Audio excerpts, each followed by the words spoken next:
Scenario. Uh, I think we've all been in it. mm-hmm. It's, 11:30 at night, the house is finally quiet, you're in bed trying to wind down, Oh, I know this feeling. and suddenly your brain decides it's the perfect time to open the financial anxiety folder. The universal late night panic. It is fascinating how that happens. You're trying to sleep and your mind just goes, hey, remember that bill? Remember inflation? Exactly. And it's not just one thought, it's a whole highlight reel. Did I pay the credit card? Yeah. Can I actually afford that trip next month? Huh. Is my savings account looking a little, well, sad compared to everyone else's on Instagram? It's heavy. That is the word I always come back to with money. Physically, money is just, paper or pixels on a screen. It has zero mass. But Oh, it's the psychologically, heaviest thing we carry. it is.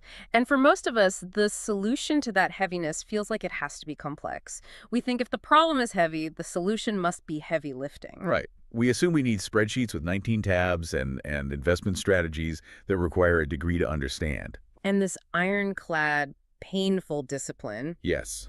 But today, we are pivoting hard. We are looking at a source that takes the absolute opposite approach. it really is a radical shift, especially now.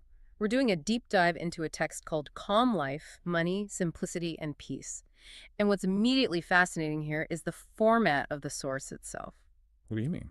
Well, it's actually written as a gentle, sleep-friendly text. It's designed to be read slowly to help you relax. Which is so ironic, isn't it? Usually reading about money is better than a double shot of espresso for keeping you awake. Mhm. If I read a standard finance book before bed, I'm up until 4 a.m. stressing about compound interest. Exactly. But the mission of this deep dive is to see if we can actually apply that calm philosophy to our wallets.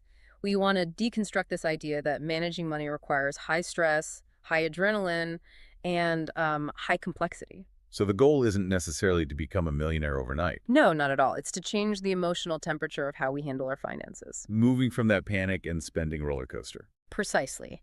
To a state of calm awareness. The source argues that you can be good with money without being anxious about money. I love that. So here's our roadmap for this deep dive. We're going to look at how to manage money without feeling like you're micromanaging every tiny detail. Mm-hmm. We're going to look at the psychological power of what the source calls slow changes. And finally, we'll explore how simple living isn't about deprivation. It's actually a biological hack to quiet the noise in your brain. It's about finding peace in the numbers, which, yeah, it sounds like an oxymoron, but it's possible. Okay, let's unpack this. The first thing that jumped out at me from the source is this concept of redefining control. Right. I feel like when people say, I need to get control of my finances, what they usually mean is, I need to punish myself for buying lattes. That is the common narrative. We equate control with restriction and an extreme complexity. The source explicitly points this out as a myth. It says that people believe they need these complex plans, but that belief itself is a stressor. Oh, that makes so much sense. Think about it. If you think the barrier to entry for financial health is some complex, perfect system, you'll never start. It's paralysis. Yeah, You look at the mountain of work you think you have to do and you just go back to bed. exactly. And you stay anxious. So the source proposes an alternative, simple budgeting. But you have to understand the definition here because budget is such a loaded word. Oh, for sure. In this context, it is not about controlling every line item, it is about clarity. The text makes a very important distinction. Simple budgeting is not about limits, it is about clarity. I really want to drill down on that. Clarity over limits. Because limits feel like a cage. Limits feel like, I can't do this. Right. But clarity just feels like turning on the lights in a dark room. That is the perfect analogy. When the lights are off, you are scared of what you might bump into. That is financial anxiety. When lights are on, you might see a mess, sure, but you aren't scared of the unknown anymore. You just see what is there. So what does this simple budgeting actually look like? Because we can't just ignore the bills and say, I'm being clear. No, you can't ignore reality. But the mechanism the source suggests is incredibly stripped down. It essentially asks you to know just three things, broadly. Okay. First, know generally how much comes in. Second, know generally how much goes out, your rent, food, bills. Generally. And third, try not to spend more than you earn. Okay, I have to play devil's advocate here. Yeah. That sounds almost too simple. Can you really run a modern life on general ideas? Don't we need to know where every penny goes to be safe? Well, let's look at the psychology behind that need for exactness. The source argues that you don't need exact numbers to feel safe. You need to know you are within the lanes. Ah, I mean, think about the anxiety of micromanagement. If you are stressing over a 10-cent difference in grocery prices or tracking every stick of gum you buy, your cortisol levels are just spiking. and when cortisol spikes, we get into fight or flight mode. Correct. And when you are in fight or flight, you make bad long-term decisions. This approach creates stability without that anxiety. It shifts the focus to two main questions. Do I have enough for my needs? And am I spending mindfully? It's the difference between driving a car and obsessively watching the speedometer every single second Yes. versus just watching the road and flowing with traffic. That is spot on. If you are staring at the speedometer or the penny perfect budget, you are going to crash or at least have a very stressful drive. This general idea budget allows you to keep your eyes on the road. You just need to know, am I moving in the right direction? Right, rather than what is my exact speed down to the decimal point. Okay, so if we aren't obsessing over the budget spreadsheet, we still need to talk about the spending side because money does leave the account. We live in a consumer culture and, well, buying things is often how we deal with stress. Right. And this is where the source gets really interesting about the psychology of spending. Again, the definition is key. The source defines spending mindfully not as not spending, but simply as slowing down. Slowing down. It reminds me of how we eat. If you wolf down a meal while looking at your phone, you don't even taste it. And you end up eating way more than you needed. Exactly. If you slow down, you actually enjoy it and you naturally regulate. So to help with this, the source provides a specific checklist. 3 questions to ask before you buy. Okay. First, do I really need this? Second, will this improve my life? Those seem pretty standard. I feel like I've heard those before. They are the basics, but here's the kicker. The third one. Right. Can I wait and decide later? That third one is the game changer for me. Can I wait? Because usually, if I'm honest, the answer is yes. Always. But in the moment, it feels like an emergency. And this leads to what I think is the most profound aha moment in this section. The source suggests a technique involving the pause. Often, when we are trying to save money, we feel like we have to tell ourselves no. And no is a harsh word. It feels like a parent scolding a child. No. Makes me want to rebel. If I tell myself I can't have the gadget, suddenly I want the gadget 10 times more just to prove I have free will. Exactly. It triggers a psychological phenomenon called reactance. You push back against the restriction, but the source suggests you don't say no, you say, not now. Not now. It sounds so subtle, but the psychological impact is massive. Not now leaves the door open. It validates the desire. It says, yes, that is a nice thing, and you are worthy of nice things, but let's just wait. It reduces the pressure. Totally. You aren't denying yourself. You are just managing the timeline. It takes the emotion out of it. It's not a battle of will anymore. It's just scheduling. Correct. And usually, if you say not now and walk away, the dopamine rush fades. 20 minutes later or the next morning, you realize you didn't actually want the thing. You just wanted the dopamine. You wanted the hit, not the item. Exactly. So not now saves you from the impulse without the pain of deprivation. It's a gentle approach. I want to move to the next section because this really struck a chord with me. The source talks about safety. And I think if you ask most people what would make you feel safe with money, they'd say $1 million in the bank. Or 10 million. Right. We equate safety with a specific large number. We think the pile of gold protects us from the world. If I have enough money, nothing bad can touch me. But the source challenges this completely. It states that feeling safe with money is not about being rich. It is about trust. Trust in what? The bank? The stock market? Because those things fluctuate. No, trust in yourself. This is where it connects to the bigger picture of resilience. The source breaks this trust down into 3 pillars. First, trust that you can handle small problems. Okay. Second, trust that you can adjust when things change.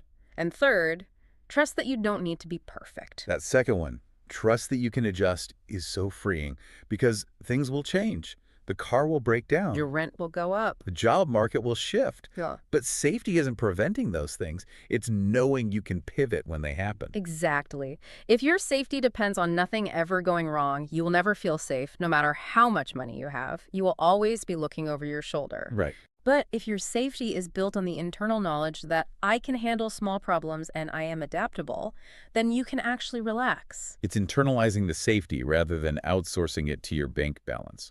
The text talks about treating money calmly, not emotionally. When you trust your own adaptability, money becomes just a tool you use to adjust, rather than a measure of your worth or your survival. So we have the mindset.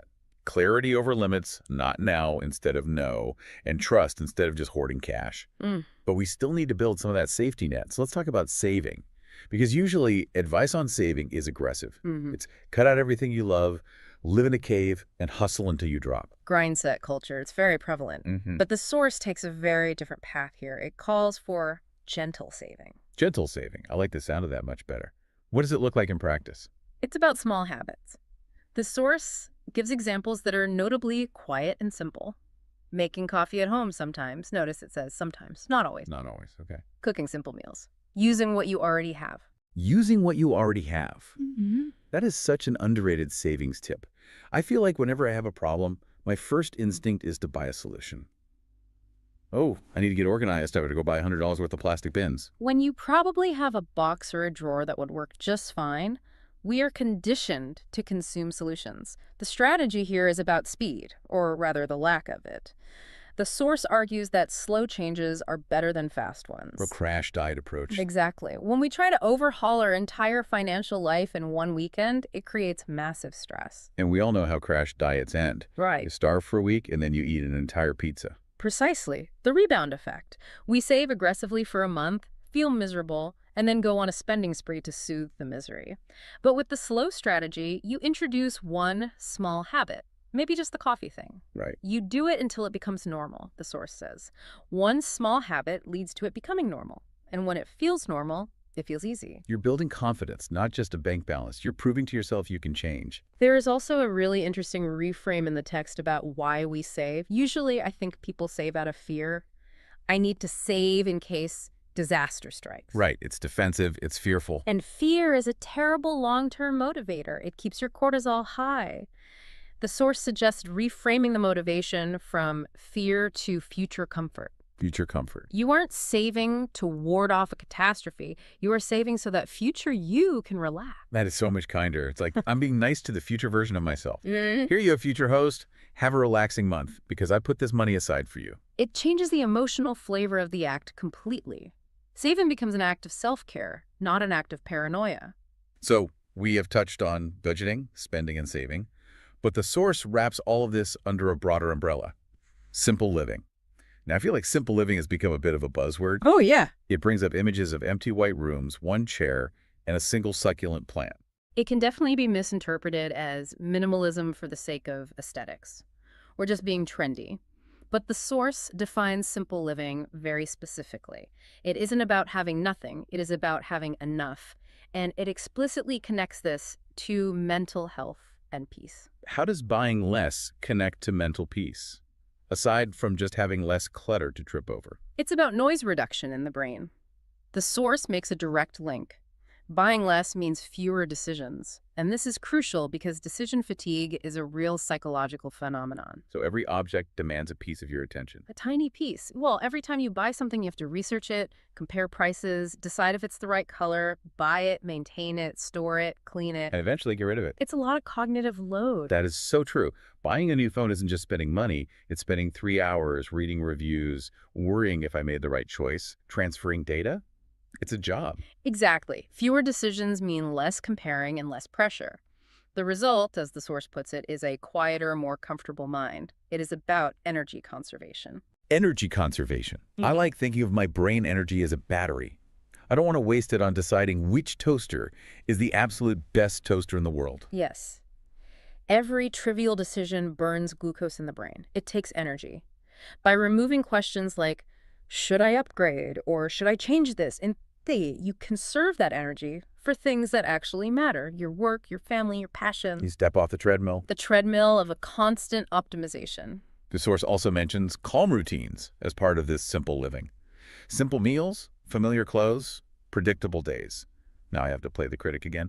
To some people, predictable days might sound boring. Sure. Where's the excitement? Where's the spontaneity? That's a valid concern. But the counter-argument is that your infrastructure should be boring so your life can be exciting. Boring infrastructure. I like that. If your infrastructure, your money, your food, your schedule is chaotic, you spend all your energy managing the chaos, you have nothing left for creativity. The expert insight here is about the biological signal these routines send. The source emphasizes that these routines tell the mind, you are safe. You are safe. Think about your amygdala, the threat detection center of your brain. It scans for change, because change often meant danger in our evolutionary history. When your environment is predictable, when you know what you're eating, you know what you're wearing, your amygdala can stand down. It can relax. The body relaxes. If everything is constantly new and changing, your brain is constantly on high alert, scanning for threats. So the boring routine is actually a safety blanket for your nervous system. Precisely. Simple living, in this context, is a biological mechanism for peace. It lowers your baseline stress level. That is fascinating. So we aren't just saving money by not buying the new thing. We are saving our nervous systems from the stress of the new. We are opting out of the constant stimulation loop. So what does this all mean? If we zoom out, we're looking at a philosophy that asks us to stop fighting with our money. We are stopping the war. The synthesis of this calm life philosophy is that money doesn't need strict rules. It doesn't need self-punishment, and it doesn't need perfection. It doesn't require you to be a Wall Street wizard. What does it require? Awareness, patience, and kindness toward yourself. And it grows slowly. That was a big takeaway for me. We don't have to fix it all today.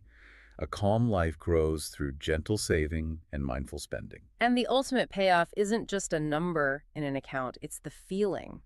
When money feels calm, life feels lighter. And as the source says, when life feels lighter, rest comes more easily. I think we could all use a bit more rest. Yep. Now, before we let you go, we want to leave you with a final thought. We talked about how routines and familiarity signal safety to the brain, and how constant newness can actually be a stressor.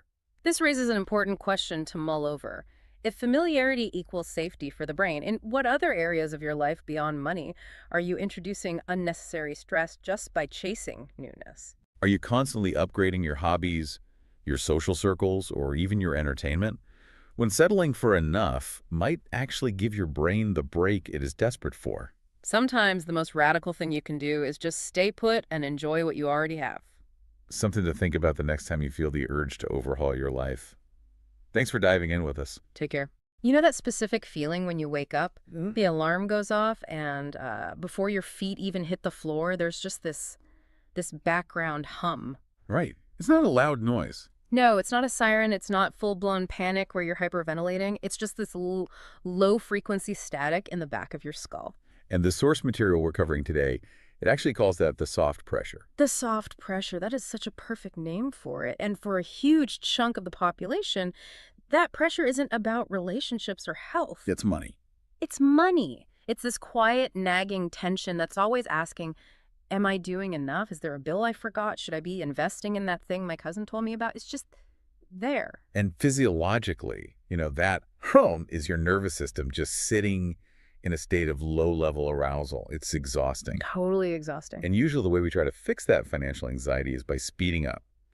We think the antidote is to hustle harder, maximize every single yield, and, stare at complex spreadsheets until our eyes bleed. Right. We try to outrun the anxiety. But today, we're doing a deep dive into a text that suggests the exact opposite. We're looking at a calm way to think about money, simplicity, and peace.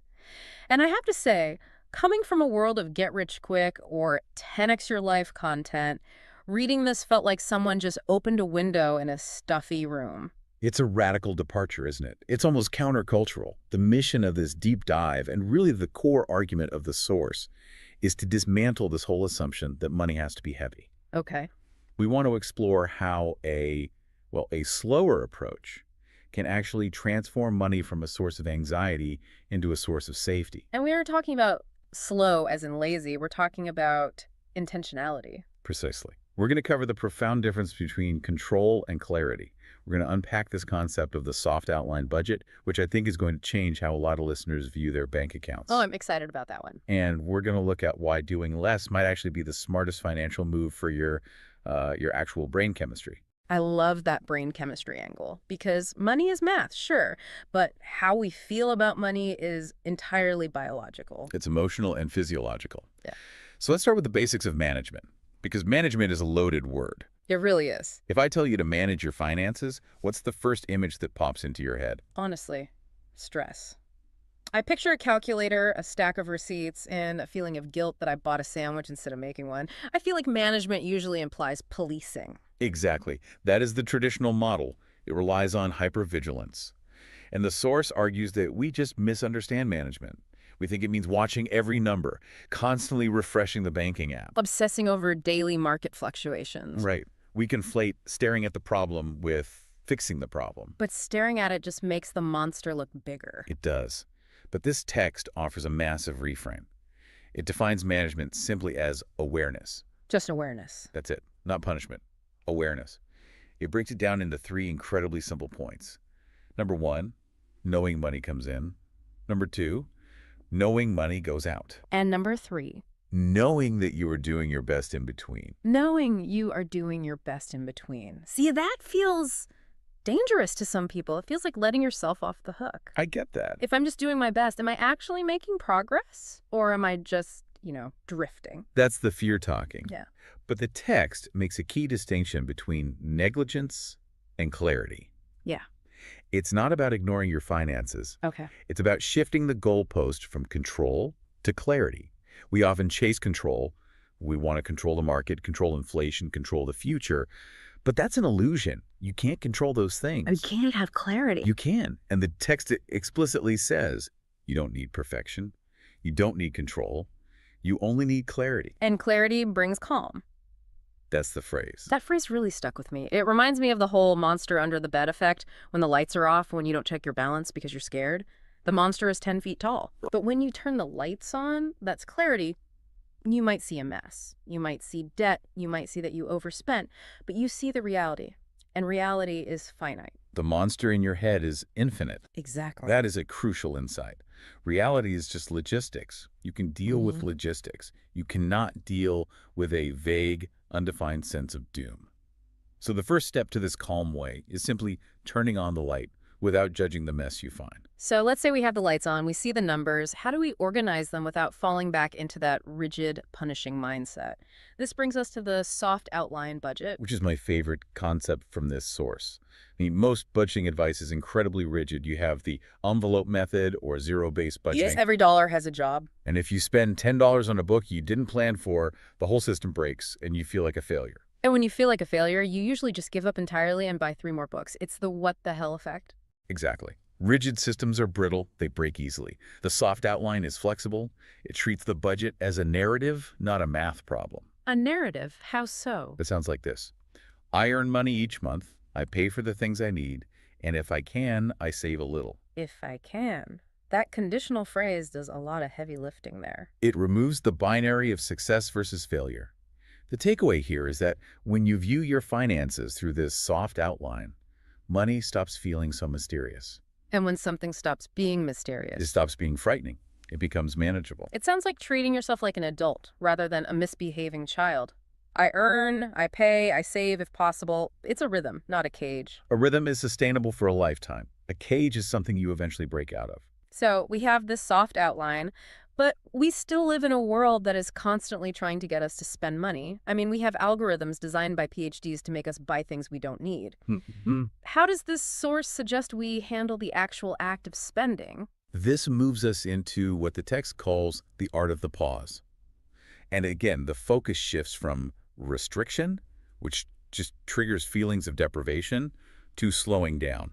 Deprivation is a terrible strategy for long-term change. It's like a crash diet. It is. If you tell yourself, I can never buy a latte again, eventually you're going to buy the coffee machine, the beans, and the whole pastry shop. You binge. So the source suggests that instead of a hard no, you just insert a little wedge of time. Yeah. You slow the process down with 3 specific questions. I wrote these down because I want to start using them. The first one is pretty standard. Do I need this right now? We all know that one. Sure. But the second one is the game changer for me. Which is, will this add something calm to my life? That is such a profound shift in criteria. Usually when I'm impulse buying, my brain is asking, will this make me happy?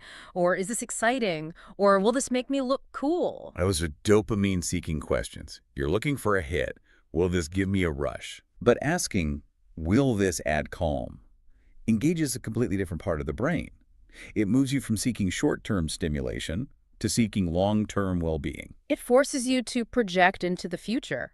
Because a lot of things I buy, little gadgets, fast fashion, just clutter, they give me a buzz for 10 minutes. Hmm. But do they add calm? No. They add clutter, they add maintenance, they add visual noise. Exactly. They actually subtract calm. And the third question is, can this wait? Which brings us to the power of the pause itself. The source emphasizes that the answer to these questions can be yes. You can buy the thing.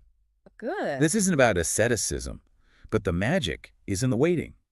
The text has the pause creates space, and space reduces stress. It breaks that automatic loop. See? Want. Buy. It interrupts the impulse. And physiologically, impulsive spending is often a stress response. We shop to self-soothe. We feel bad, we buy something, we feel a tiny bit better for a moment. Yeah, for a second. By pausing, you allow your nervous system to regulate, you move from a reactive state to a responsive state. You're regaining agency. Regaining agency sounds a lot better than saving $5. It feels more empowering. It is. It's about being the driver, not the passenger. Speaking of agency, let's talk about safety. Because for most people, financial safety is a number. They think, when I hit $50,000 in savings, then I'll breathe. Or, when I own a house, then I'll feel safe. Exactly. That is the common belief, that safety is external. It's a pile of resources you build around yourself like a fortress. But this source challenges that directly. Yeah. It argues that safety isn't about the cash. It's about trust. Trust in what? The economy. Because I definitely do not trust the economy. No, and you shouldn't, because it's unpredictable. The text defines financial safety as trusting in your own adaptability. Okay. Trusting that you can handle small problems. Trusting that if the plan changes, you can pivot. Trusting that you can learn as you go. That is a massive shift. If my safety is tied to a number, I am constantly vulnerable because numbers change. Markets crash. Emergencies happen. Exactly. If your safety is external, it can be taken away. If your safety is internal, tied to your own resilience and capability, it's so much more stable. The source says, when you stop fighting money and start working with it, the stress slowly fades. There's also a really beautiful reframing of why we save in this text. It moves away from fear. Yes. Usually we save for a rainy day. Which is such a depressing metaphor. It implies that a storm is coming. I'm saving money because I expect disaster. You're bracing for impact. Yeah. And that keeps the brain in a state of threat vigilance. You're constantly looking at the horizon for the storm clouds. Yeah. The source suggests we view saving as preparing for comfort. We're preparing for care. Preparing for comfort. So that emergency fund isn't a disaster fund. It's a sleep better at night fund. It's a subtle linguistic shift, but language shapes reality. And the text notes that this kind of security, even a small amount, helps the body relax. There's a real physiological link. When you have that cushion, your cortisol levels drop. Your shoulders physically drop. You aren't scanning for threats because you know you have a buffer. But building that buffer, that's where people get stuck. They look at the soft outline, they understand the pause, but then they think, I need to save $500 this month or it doesn't count. The all-or-nothing trap. And if they can't, they do nothing. It's lethal to progress. And the source is adamant about avoiding the dramatic overhaul. We love that new year, new me energy where we vow to never eat out again and save 50% of our income. But that never lasts. Never. The text argues for the power of small, quiet habits. The quiet, everyday ways. I loved the examples the source gave because they are so achievable. They're low-resistance actions. Right. It wasn't sell your car. It was, I'll make coffee at home today. I'll cook something simple tonight. And my favorite, I'll use what I already have. I'll use what I already have. That phrase is incredibly powerful. We live in a culture that tells us everything we own is obsolete the moment we buy it. Oh, for sure. There's always a better phone, a better pan, a better jacket. Choosing to use what you have is almost an act of rebellion. It is. It's a mantra for contentment. And notice how light those choices feel. They don't require massive willpower. You don't have to white-knuckle your way through making coffee at home. It's just a small, quiet choice. Yeah. But does that actually move the needle? I can hear the skeptics saying, okay, saving $4 on coffee isn't going to make me a millionaire. Well, mathematically, over 30 years, maybe not a millionaire, but it adds up. But the source argues the primary benefit isn't the math, it's the psychology. Okay. When you make these small choices, you begin to feel capable. Capable. Yes. Feeling capable is inherently calming. It builds self-efficacy. You're proving to yourself, I can make a choice that is good for me. And that confidence, it snowballs. So it's proof of concept. You do the small thing, you feel good, so you do another small thing. And the source points out that slow change feels safer. Fast change is exciting, but it triggers the brain's resistance mechanisms. Mm. We naturally resist radical shifts. Hmm. Slow change, one small habit becoming normal, then another, it bypasses that resistance. As the text says, money responds well to patience. Money responds well to patience. I feel like we live in a world that demands money respond to speed. High-frequency trading, instant transfers, crypto spikes. Patience feels vintage. But patience is where the peace is. And that leads us into the broader philosophy of the source, simplicity. Right. Now, simple living is a trendy term. We usually think of empty white rooms, minimal furniture, maybe one fork. The aesthetic of minimalism. Right. But the text defines simplicity differently. It defines it as choosing less noise. And this brings us back to the cognitive load of modern life. We are just drowning in choices. We are. Every single purchase you make, every item you bring into your life asks something from your mind. It's not just the money cost, it's the mental cost. Think about buying a new pair of headphones. It sounds simple, but you have to research models, compare prices, read reviews, worry about shipping, worry if you pick the right color. Worry about the return policy. Exactly. That is mental energy. That is glucose burning in your brain. And we do that 10 times a day. No wonder we're exhausted. The source explains it perfectly. When you buy less, your mind works less. And when the mind works less, it rests more. So frugality isn't just about keeping money in your wallet. It's about keeping energy in your brain. It's cognitive conservation. Mm-hmm. We all suffer from decision fatigue. By the end of the day, our ability to make good choices is just eroded because we've made 1,000 tiny decisions. Mm-hmm. If you adopt a philosophy of enough, knowing what you like and sticking to it, you just opt out of that cycle. You don't have to process the marketing because you already know you're good. You have enough. Exactly. And this connects to the idea of routines. The source calls them gentle routines. Now, routine can sound boring. We're taught to shake things up, be spontaneous. In our hyper-novelty culture, yes, we want new experiences constantly. But the source argues that routines act as safety signals to the body. How does a routine signal safety? Well, think about your primal brain. It's constantly scanning for danger. When your environment is predictable, when you have the same morning ritual, the same standard dinner on Tuesdays, The same budgeting time. yes, it sends a message to that primal brain. Nothing is wrong. You're safe. There are no tigers here. Because there are no surprises. Exactly. And safety invites rest. In a chaotic world, creating pockets of predictability, whether that's a soft outline budget or just having oatmeal every morning, is a profound form of self-care. It's letting your guard down. It creates a container where you can actually relax, rather than constantly adapting to new inputs. So if we look at the arc of this deep dive, we've moved from the soft pressure of anxiety, that hum in the morning, to this idea of gentle routines and clarity. It's a really cohesive argument for just lowering the volume on your financial life. It is. It's about moving from a relationship with money that is adversarial, where you're fighting your impulses, fighting the market, fighting your budget, to one that's cooperative. And kindness seems to be the glue holding it all together. That's what I really took away from this source. The text explicitly mentions kindness toward oneself. Which is incredibly rare in financial advice. Usually the tone is discipline, grit, hustle. Stop buying avocado toast. Right. It's shameful. Mm-mm. But this source reminds us that a peaceful life isn't built overnight. It's built gently, through small choices. And you're allowed to learn slowly. Yes, you are allowed to learn slowly. You are allowed to change your mind. That permission to learn slowly feels like the ultimate stress reliever. There is no deadline for getting this right. I don't have to fix my entire financial life by Friday. No, you just need to find calmer ways. That's the goal. Not perfection, but calm. Yeah. Because as the source connects in the end, everything flows downstream from this state of mind. It says, when money feels calmer, life feels lighter. And when life feels lighter, sleep comes more easily. And in the current climate, where sleep is a commodity and stress is the default, that is a high-value return on investment. It's the ultimate metric of success. Not net worth, but rest. If your money strategy is keeping you up at night, it's the wrong strategy no matter what the math says. So as we wrap up this deep dive, I want to leave our listener with a final thought from the text. We talk a lot about life being richer or more successful, but the source uses the word lighter. Lighter is such a visceral feeling. It's the absence of that heavy backpack we talked about at the start. It's the absence of the hum. So here's the question for you to carry into your day or your evening. What would lighter look like for you tomorrow? Not 5 years from now when you're debt-free, but just tomorrow. Hmm. Maybe it's pausing before that one purchase and asking if it adds calm. Hmm. Maybe it's ignoring the stock market news for 24 hours. Or maybe it's just trusting yourself a little bit more than you did today. Just a little bit. That's all it takes to start. Thanks for diving deep with us. We'll see you next time. Take care.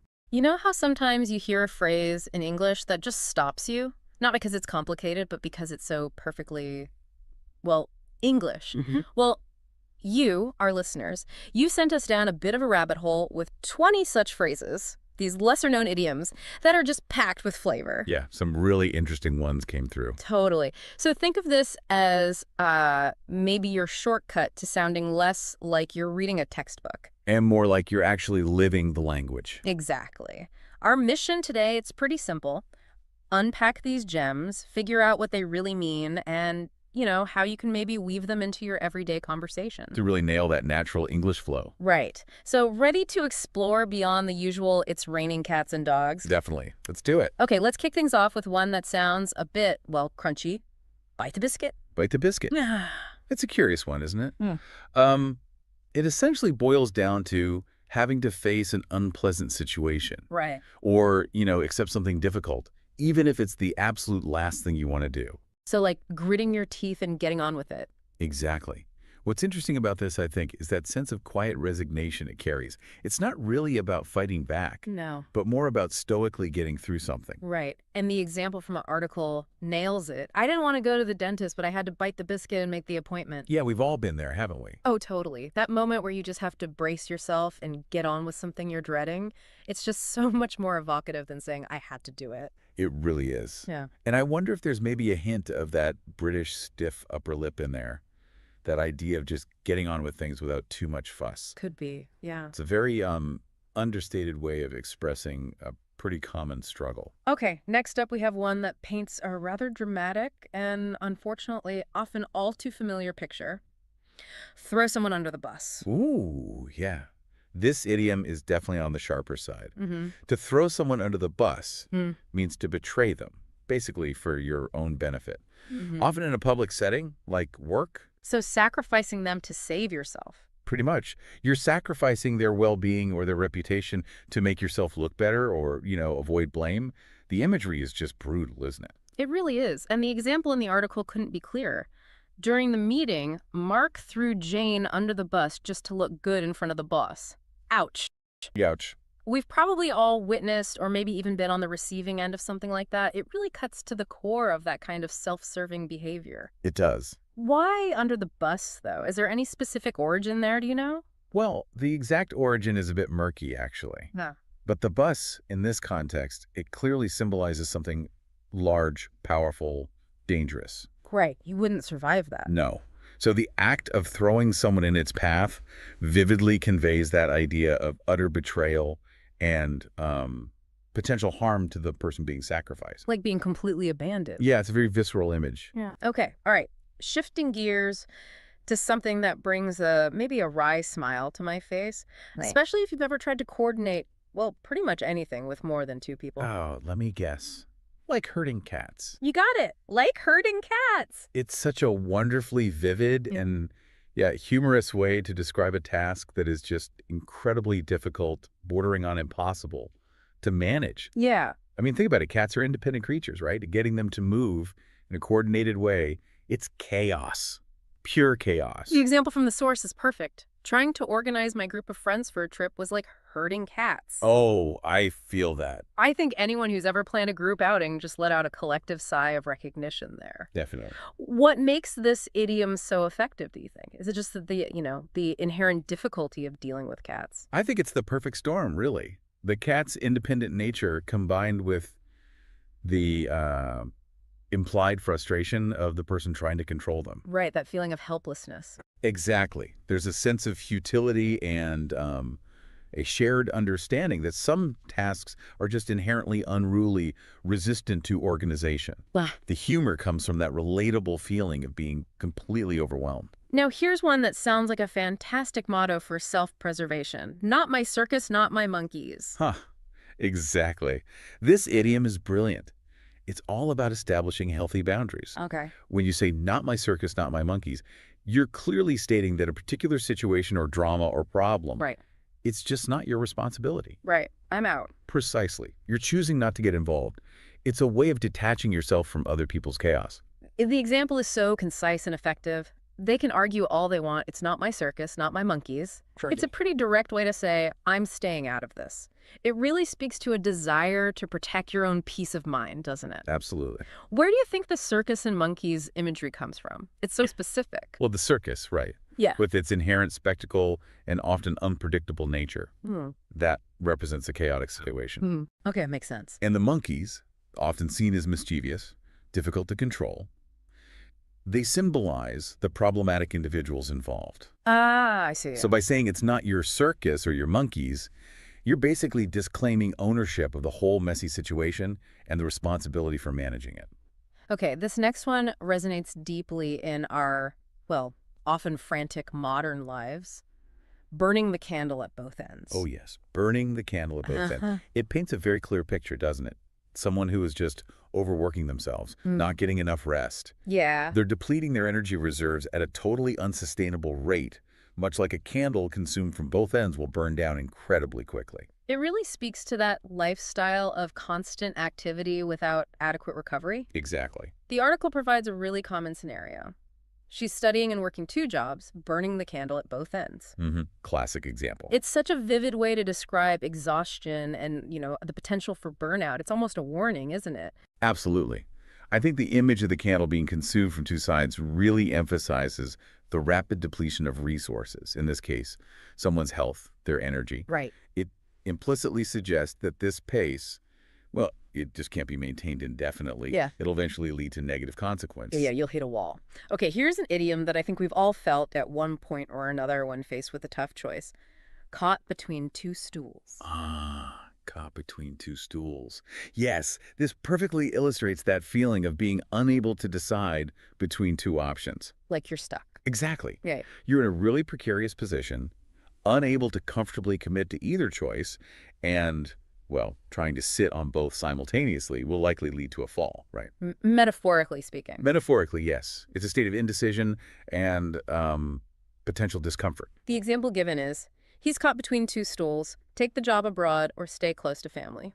Oof, that's a tough one. Yeah, that feeling of being torn, where each option has significant pros and cons, and choosing one means potentially losing out on the other. It's a real dilemma. Exactly. It highlights the difficulty of making a decision when both options seem appealing, or maybe when choosing one entails a significant sacrifice. Yeah. You're just stuck in the middle, unable to move forward comfortably. And for one with a bit more dramatic flair, something that sounds like a spectacular failure, go down in flames. Go down in flames. Yes, this one vividly describes a failure that is sudden, often very public, and quite catastrophic. So not just failing, but failing big time. Precisely. It's not just a minor setback. It implies a complete and dramatic collapse of something like a project, a business venture, maybe even a personal endeavor. Right. The flames part really adds that element of, destruction and finality. The example is stark. The company's new product launch went down in flames due to poor planning. Yeah, you can almost see the metaphorical explosion, right? Totally. The utter devastation of a failed attempt. It's certainly a more impactful way to say something didn't succeed. It is. The imagery evokes a sense of complete, utter failure, leaving very little room for recovery.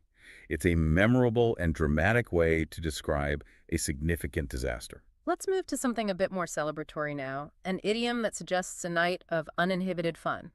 Paint the town red. Paint the town red. This is a wonderfully exuberant idiom. It just means to go out and have a wild, lively, festive time. Well, letting loose. Yeah, often involving partying, general merriment. It suggests a night of letting loose and enjoying oneself to the absolute fullest. The example is, after our exams, we went out and painted the town red. Sounds about right. It definitely conjures up images of celebration and carefree fun. It makes you wonder, though, why red? Is there any historical significance to that color here? That's a fascinating question, actually.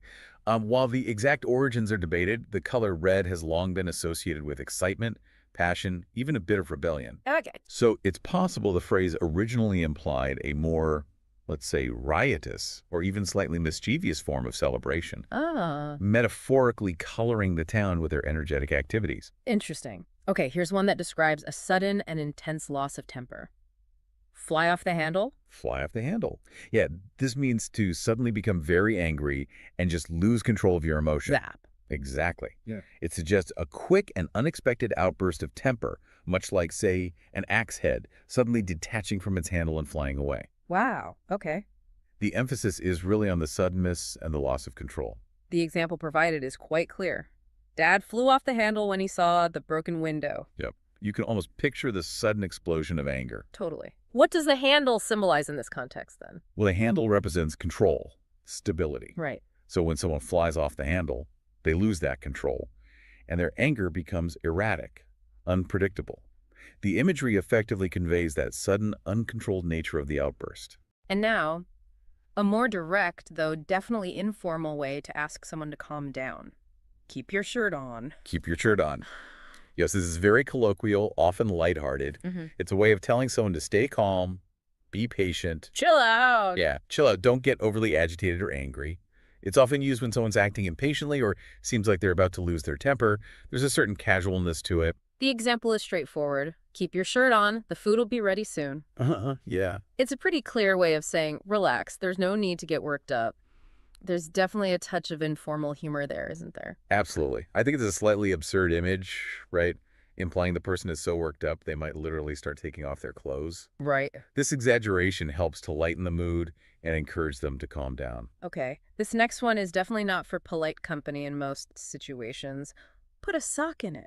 Ooh, yeah. Mm. Put a sock in it. That- It's a very rude, very direct way to tell someone to be quiet.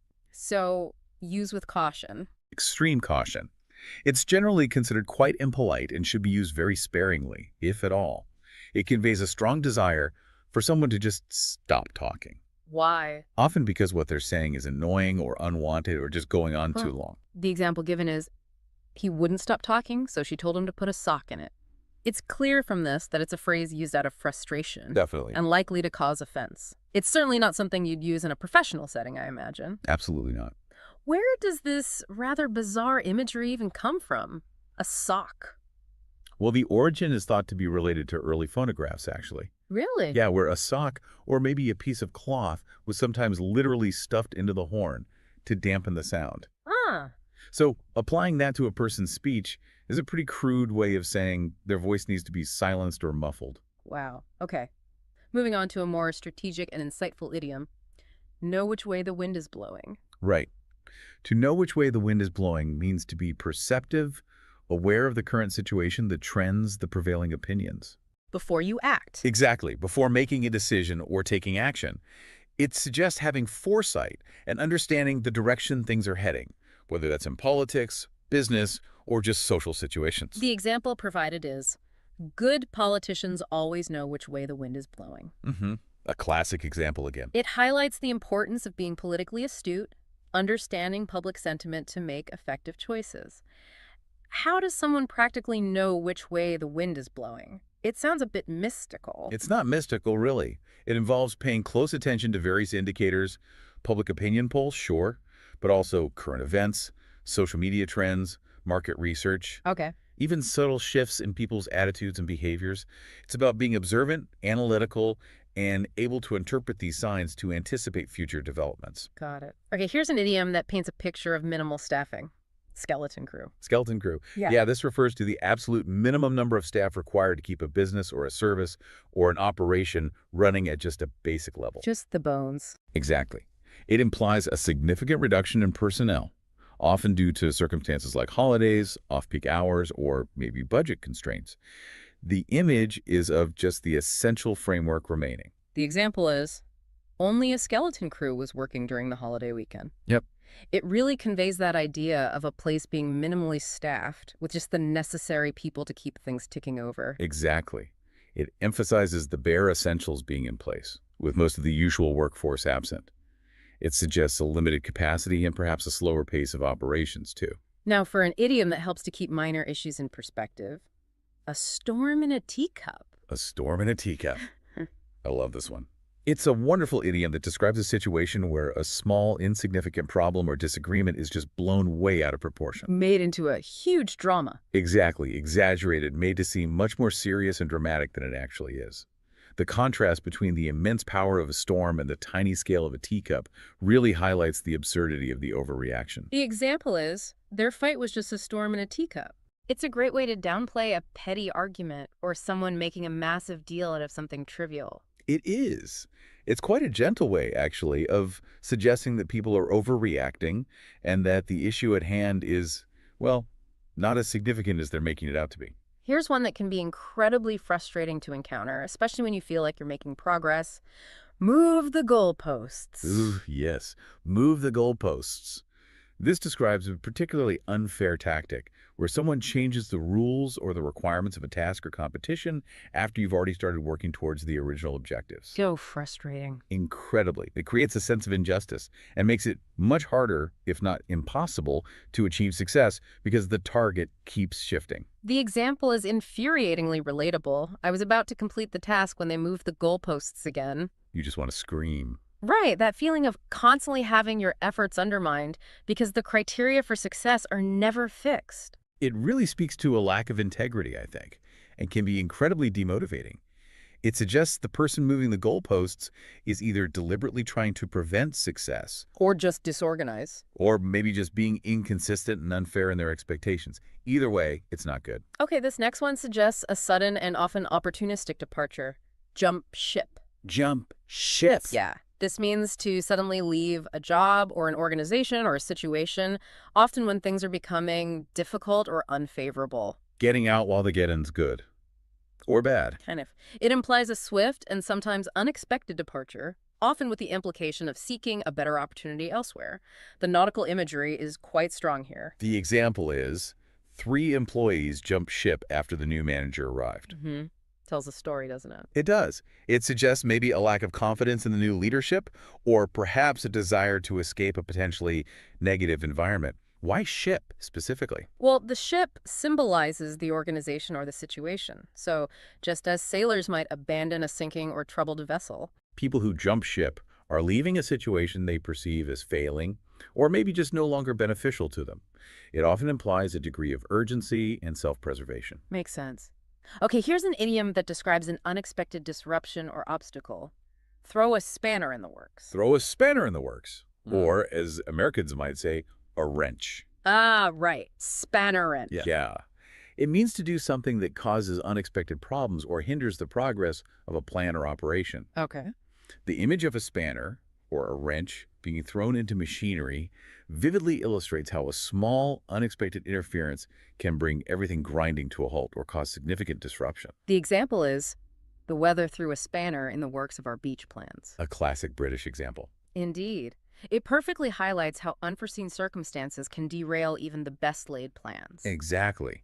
It emphasizes that element of surprise and the way in which a seemingly minor obstacle can have a really significant negative impact on progress. Okay, this next one is all about efficiency and getting straight to the point. Cut to the chase. Love this one. Cut to the chase. It means get to the main point, the most important part of a discussion or story, without all the unnecessary introductions or details or preamble. Stop beating around the bush. Exactly. It's about being direct and valuing brevity in communication. It implies wanting to avoid wasting time on less relevant information. The example is direct and to the point itself. Let's cut to the chase. Are you joining us or not?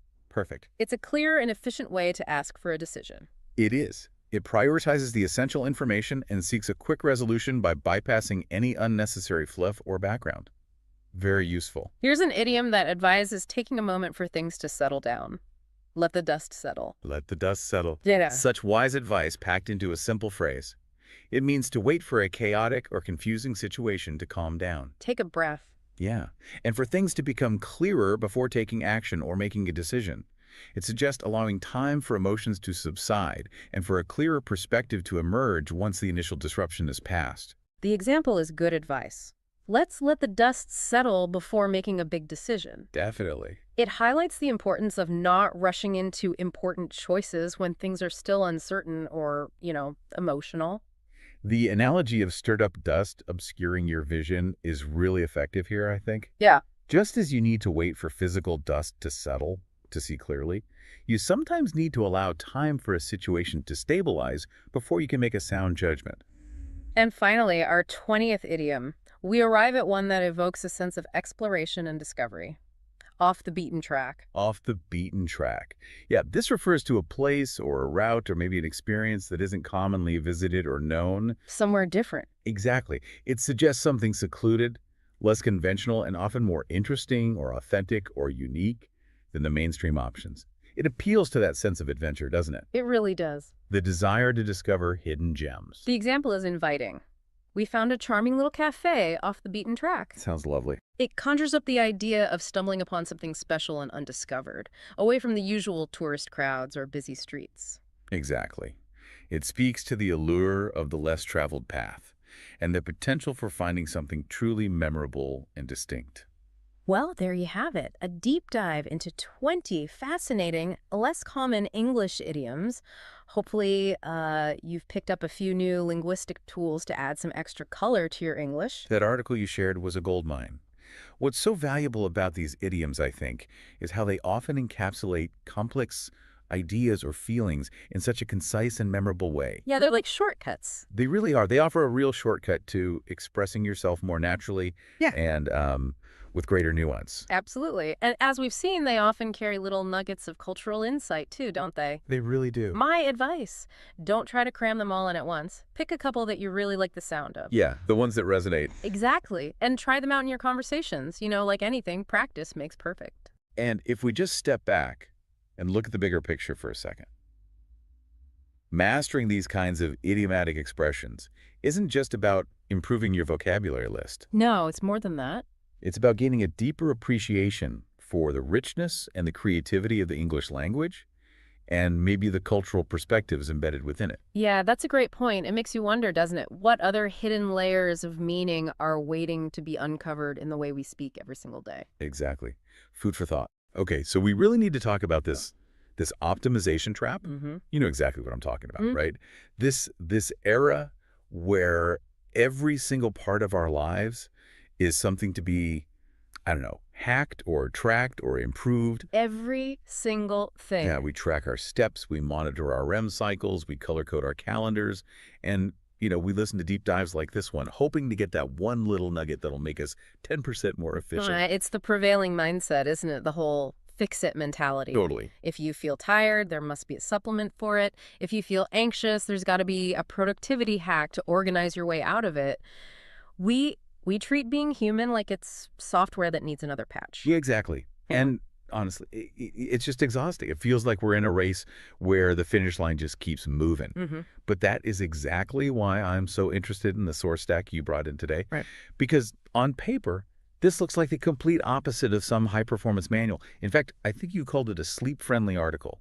That's right. And I want to be really clear about what that means. This isn't a medical journal. It's not some breaking news report. Okay. It's a text that was originally designed to be soft. It's wordy, it's rhythmic, and its main job is to lull the reader into a state of calm. It's counter-programming.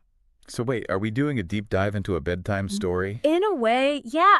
But, and this is the key thing, this is why we're here, it's a Trojan horse. Because beneath that, that soothing, sleepy vibe, this text actually lays out a pretty profound psychology of non-interference. It argues that we don't need to engineer ourselves, we just need to notice ourselves. Noticing versus fixing. Exactly. It offers a framework for understanding why we do what we do, but without all the pressure to change it immediately. That's the distinction we're going to explore today, because as I was reading this, I realized it covers 3 huge areas. The signals our bodies send, why we get so burned out, and how we actually process emotions. And it does it in a way that feels... well, it feels surprisingly scientific for something that's meant to put you to sleep. It is surprisingly rigorous. It suggests that psychology isn't just happening in your brain or in a therapy session. Right. It's happening in the way you hold your shoulders or the way you break eye contact or even how you feel when you're trying to pick a pasta sauce at the grocery store. Okay, let's start there with the physical. The source calls it the silent conversation. And I think most of us assume we know what body language is. We've all seen those videos on like how to power pose to dominate a meeting or whatever. Right, the whole dominance narrative. But this source just flips that on its head. It's not about how to project power. It's about how to gather data. Gather data there. The core idea here is that the body is constantly broadcasting a signal, and our problem is that we immediately judge that signal instead of just, reading it. Okay, give me an example of that judgment, because I feel like I'm pretty good at reading people. Sure. Let's take eye contact. It's the most primal signal we have. The source notes that when someone holds our eye contact, we feel noticed. It sort of validates our existence. But let's look at the flip side. You're in a meeting, you're pitching an idea you're really passionate about, and the person across from you is, I don't know, looking at the ceiling or staring at the table. What's your immediate gut reaction? Oh, yeah, 100%. My first thought is I'm tanking. Right. I'm thinking, okay, they're bored. They hate this. They think I'm an idiot. It feels like, I don't know, a total rejection. Exactly. You've assigned a motive, you've judged the behavior as disinterest, but the source is really urging us to just pause that judgment. Why? It argues that context overrides content. So that person looking at the ceiling, they might be an auditory learner, they might be visualizing the concept you're describing, and to do that, they have to cut off their visual input. So by looking away, they're actually focusing harder. That's a really fair point. I actually do that sometimes. If I'm really trying to find the right word, I'll look down or away. But when you do it, you know you're thinking. When someone else does it, you assume they're checking out. Ouch. Yeah. The source is just saying that avoiding eye contact doesn't automatically mean something negative about you. It could be shyness or distance or deep thought. The key is just that there's no single meaning. So the advice here is basically to stop taking body language so personally. Essentially, yes. If you treat body language as information rather than feedback on your performance, the whole dynamic changes. You stop spiraling into insecurity and you can stay present. What about posture? Because that's another area where I feel like there's a lot of cultural baggage. Sit up straight is like the first command you learn as a kid. It is. We connect posture with morality or discipline. A slumped posture means you're lazy. A rigid one means you're attentive. Right. But the text invites us to just drop that moral framework entirely. So if I'm, slumped over my desk like a turtle, which I definitely was prepping for this, that's not bad. It's not bad. It's a story. The source asks you to see your posture as a status report from your nervous system. A status report. I like that. Yeah. If your shoulders are hiked up by your ears, your body is telling a story of protection. You're guarding your neck. You're probably in a state of high alert or stress about something. That's actually a really helpful visual. So instead of thinking, I need to fix my posture because I look sloppy, I could think, why is my body trying to protect my neck right now? What am I reacting to? Precisely. It turns your body into a dashboard, and the source makes this fantastic point. There is no right or wrong posture. There is only information. If you notice you're collapsed in your chair, that is information telling you you're depleted. If you're rigid, that is information that you're bracing for something. And once you have that information, then you can decide what to do. Right. But you can't do anything if you're just busy criticizing yourself for slouching. Exactly. And this idea extends to the third element the source covers, personal space. This is one that varies so much between cultures and people, but the source frames respecting personal space as a form of kindness. I have a friend who is a classic close talker. Yeah. You know the type. They stand just a little too close. And I always feel this visceral need to back up. It feels aggressive, even when they're being friendly. That visceral reaction, that's your amygdala firing. We all have a comfort zone. It's this invisible bubble where we feel safe. And when it's breached, even by a friend, our baseline anxiety just spikes. Yeah. The kindness the source talks about is just having an awareness of that bubble. It's about reading the room physically. If you step towards someone and they lean back, that's a signal, not a rejection, just a boundary. Okay, so we've got this constant stream of data coming in, eyes, posture, space. But a lot of the time, we just ignore those signals until the whole system crashes. And that brings us to the second big pillar of this deep dive, the paradox of being tired. This is the section of the source where I think that sleep-friendly nature really shines because it gets at something so many of us struggle with. The difference between just being sleepy and being truly depleted. I think we use the word tired as its catch-all term. Yeah. But the source describes the specific thing where you can get 8 hours of sleep, you can spend all of Sunday on the couch, but Monday morning you feel like you've been hit by a truck. Physically, you rested, but you're just exhausted. The source calls this mental fatigue, and it's really different from physical fatigue, and it's important to get the mechanism here. Your brain burns energy, a lot of it. Okay.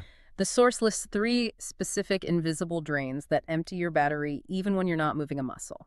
Constant thinking, emotional effort, and, this is the big one, decision-making. Okay, let's drill down on decision-making. I don't think we realize how much that costs us. Oh, it's massive.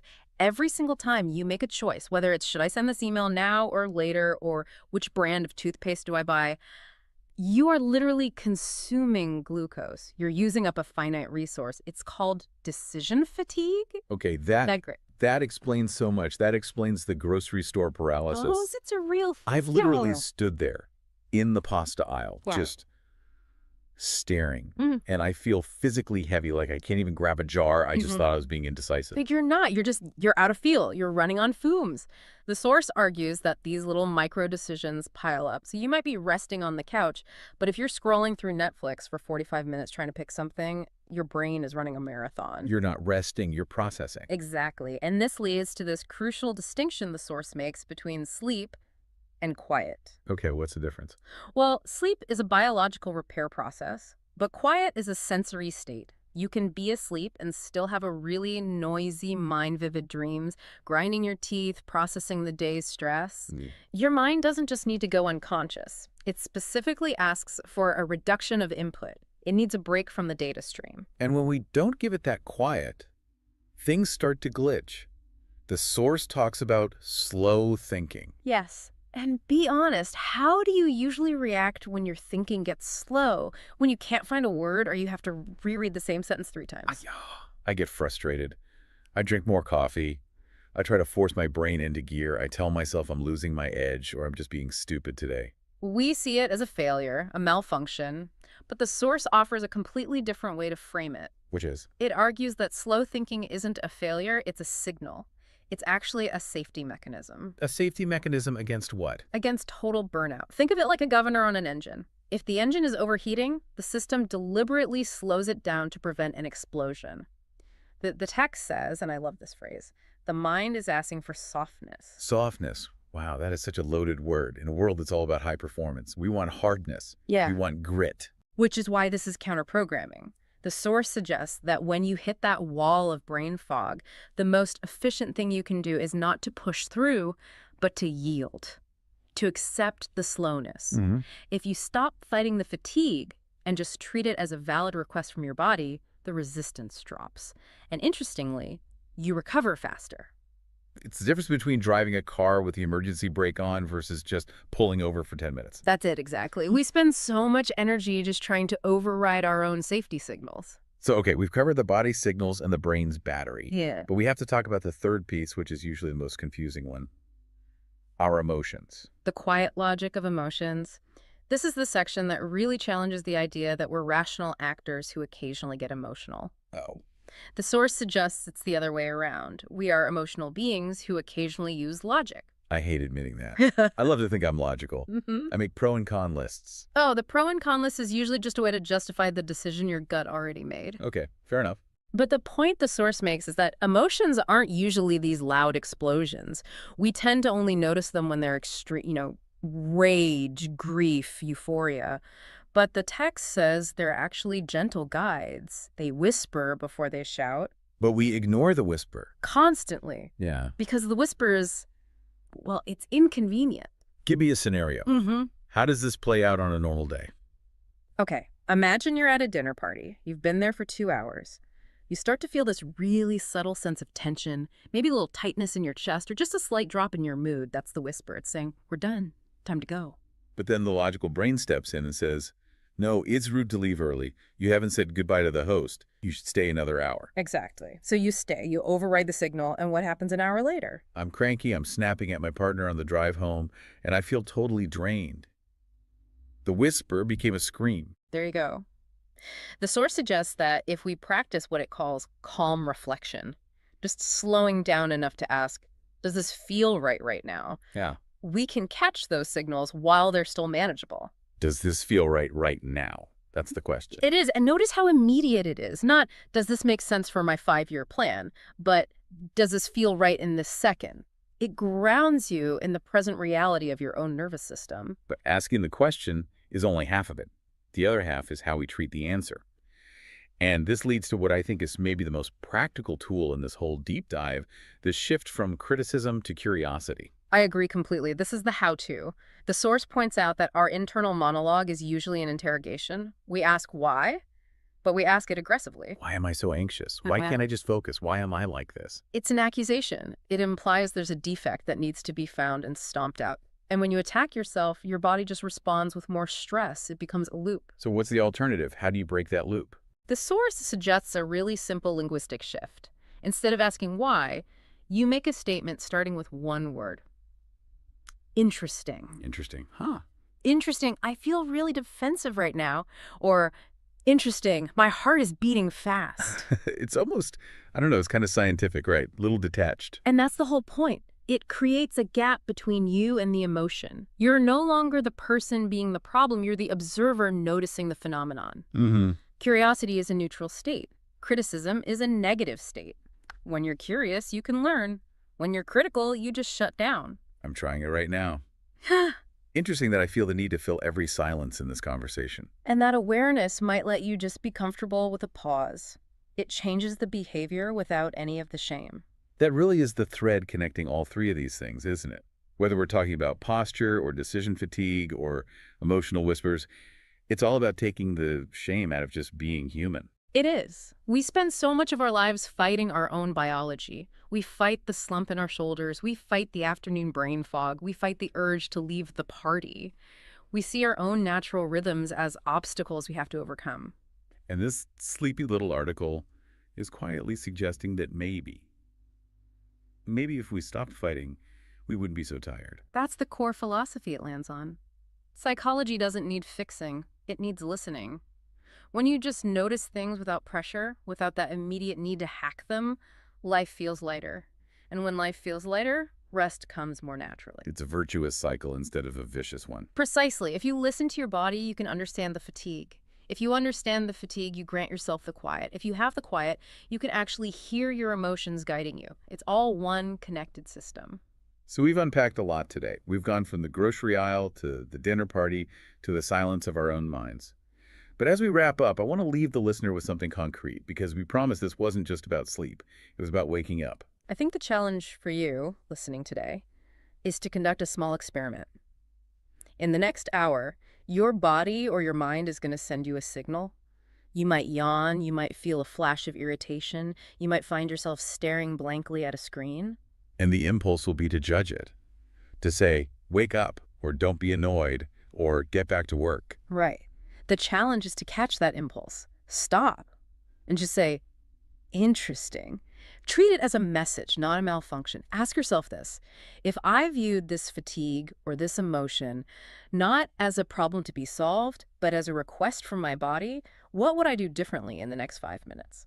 Maybe you just close the laptop. Maybe Yeah. you take a breath. Maybe you just let your shoulders drop. Whatever it is, it starts with listening. Interesting.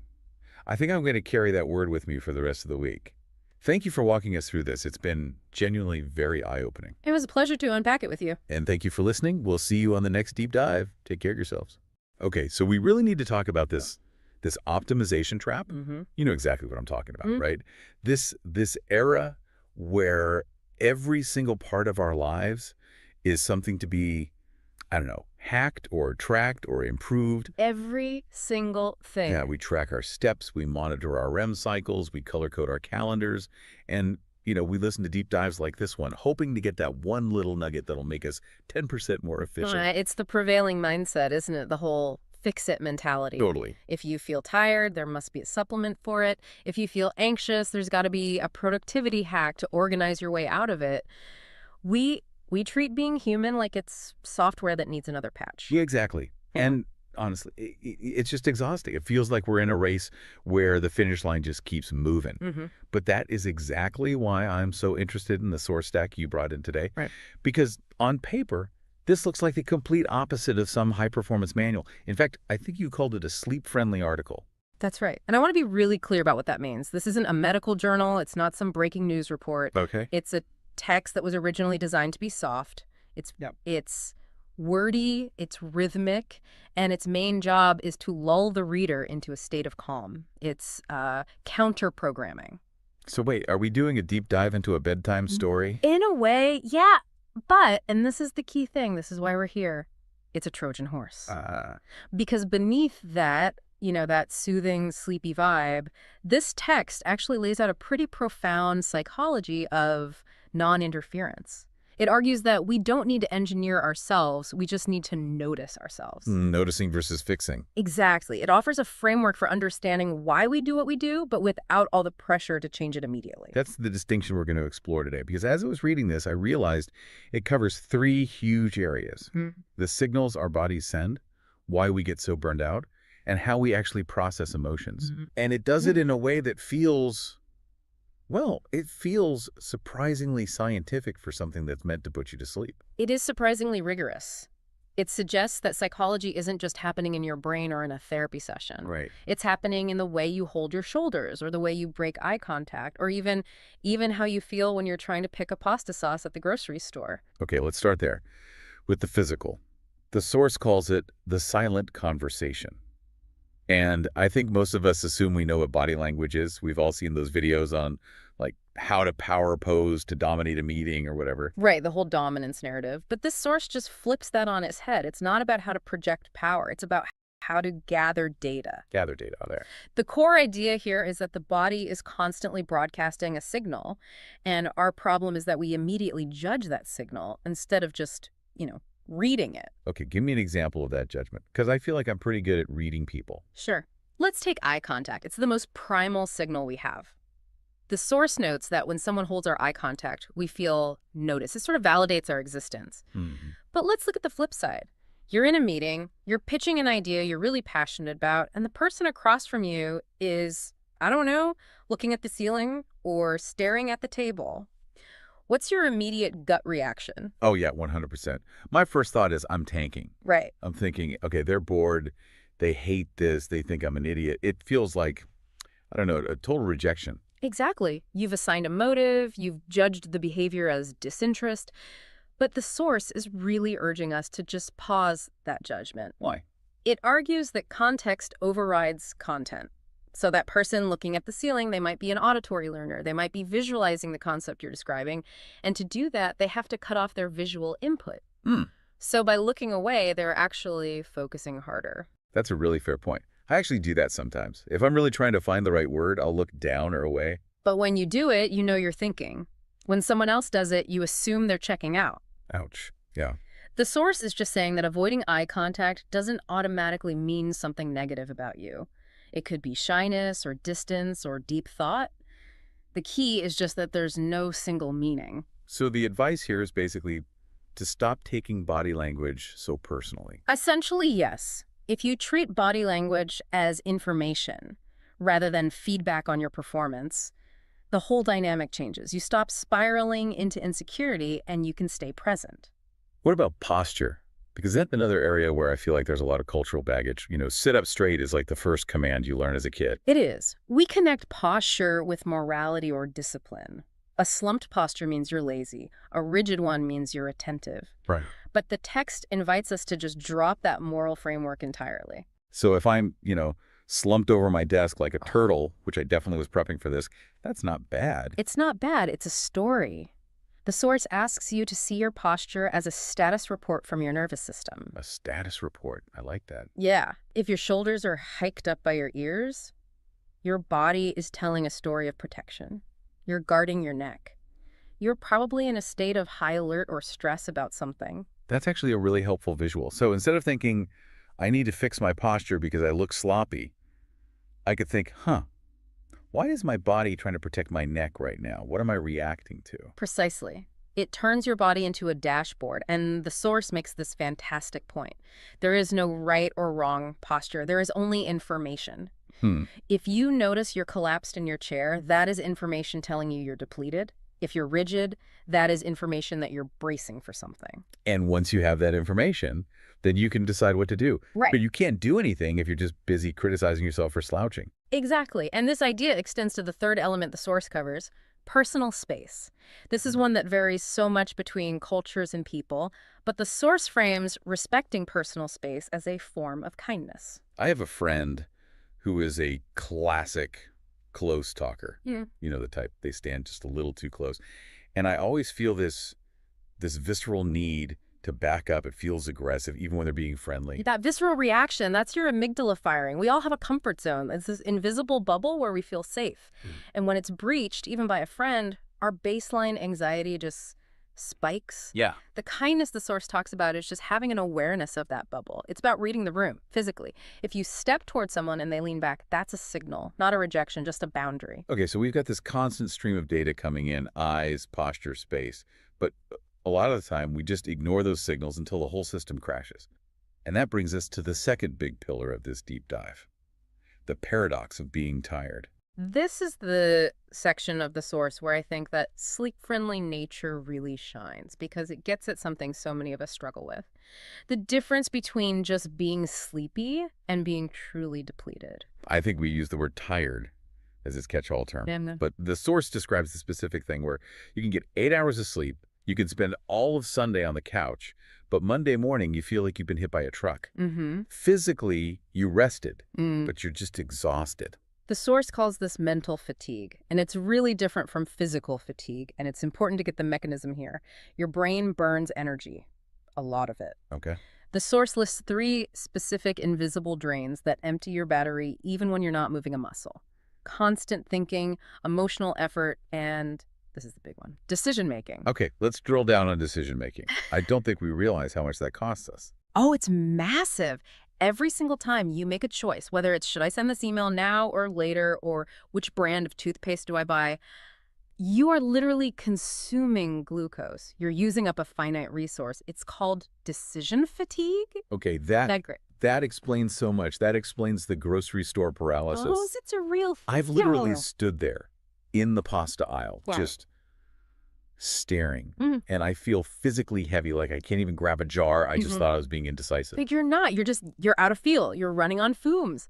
The source argues that these little micro decisions pile up. So you might be resting on the couch, but if you're scrolling through Netflix for 45 minutes trying to pick something, your brain is running a marathon. You're not resting, you're processing. Exactly. And this leads to this crucial distinction the source makes between sleep and quiet. Okay, what's the difference? Well, sleep is a biological repair process, but quiet is a sensory state. You can be asleep and still have a really noisy mind-vivid dreams, grinding your teeth, processing the day's stress. Your mind doesn't just need to go unconscious. It specifically asks for a reduction of input. It needs a break from the data stream. And when we don't give it that quiet, things start to glitch. The source talks about slow thinking. Yes. And be honest, how do you usually react when your thinking gets slow? When you can't find a word or you have to reread the same sentence 3 times? I get frustrated. I drink more coffee. I try to force my brain into gear. I tell myself I'm losing my edge or I'm just being stupid today. We see it as a failure, a malfunction, but the source offers a completely different way to frame it. Which is? It argues that slow thinking isn't a failure, it's a signal. It's actually a safety mechanism. A safety mechanism against what? Against total burnout. Think of it like a governor on an engine. If the engine is overheating, the system deliberately slows it down to prevent an explosion. The text says, and I love this phrase, the mind is asking for softness. Softness. Wow, that is such a loaded word. In a world that's all about high performance, we want hardness. Yeah. We want grit. Which is why this is counter-programming. The source suggests that when you hit that wall of brain fog, the most efficient thing you can do is not to push through, but to yield, to accept the slowness. If you stop fighting the fatigue and just treat it as a valid request from your body, the resistance drops. And interestingly, you recover faster.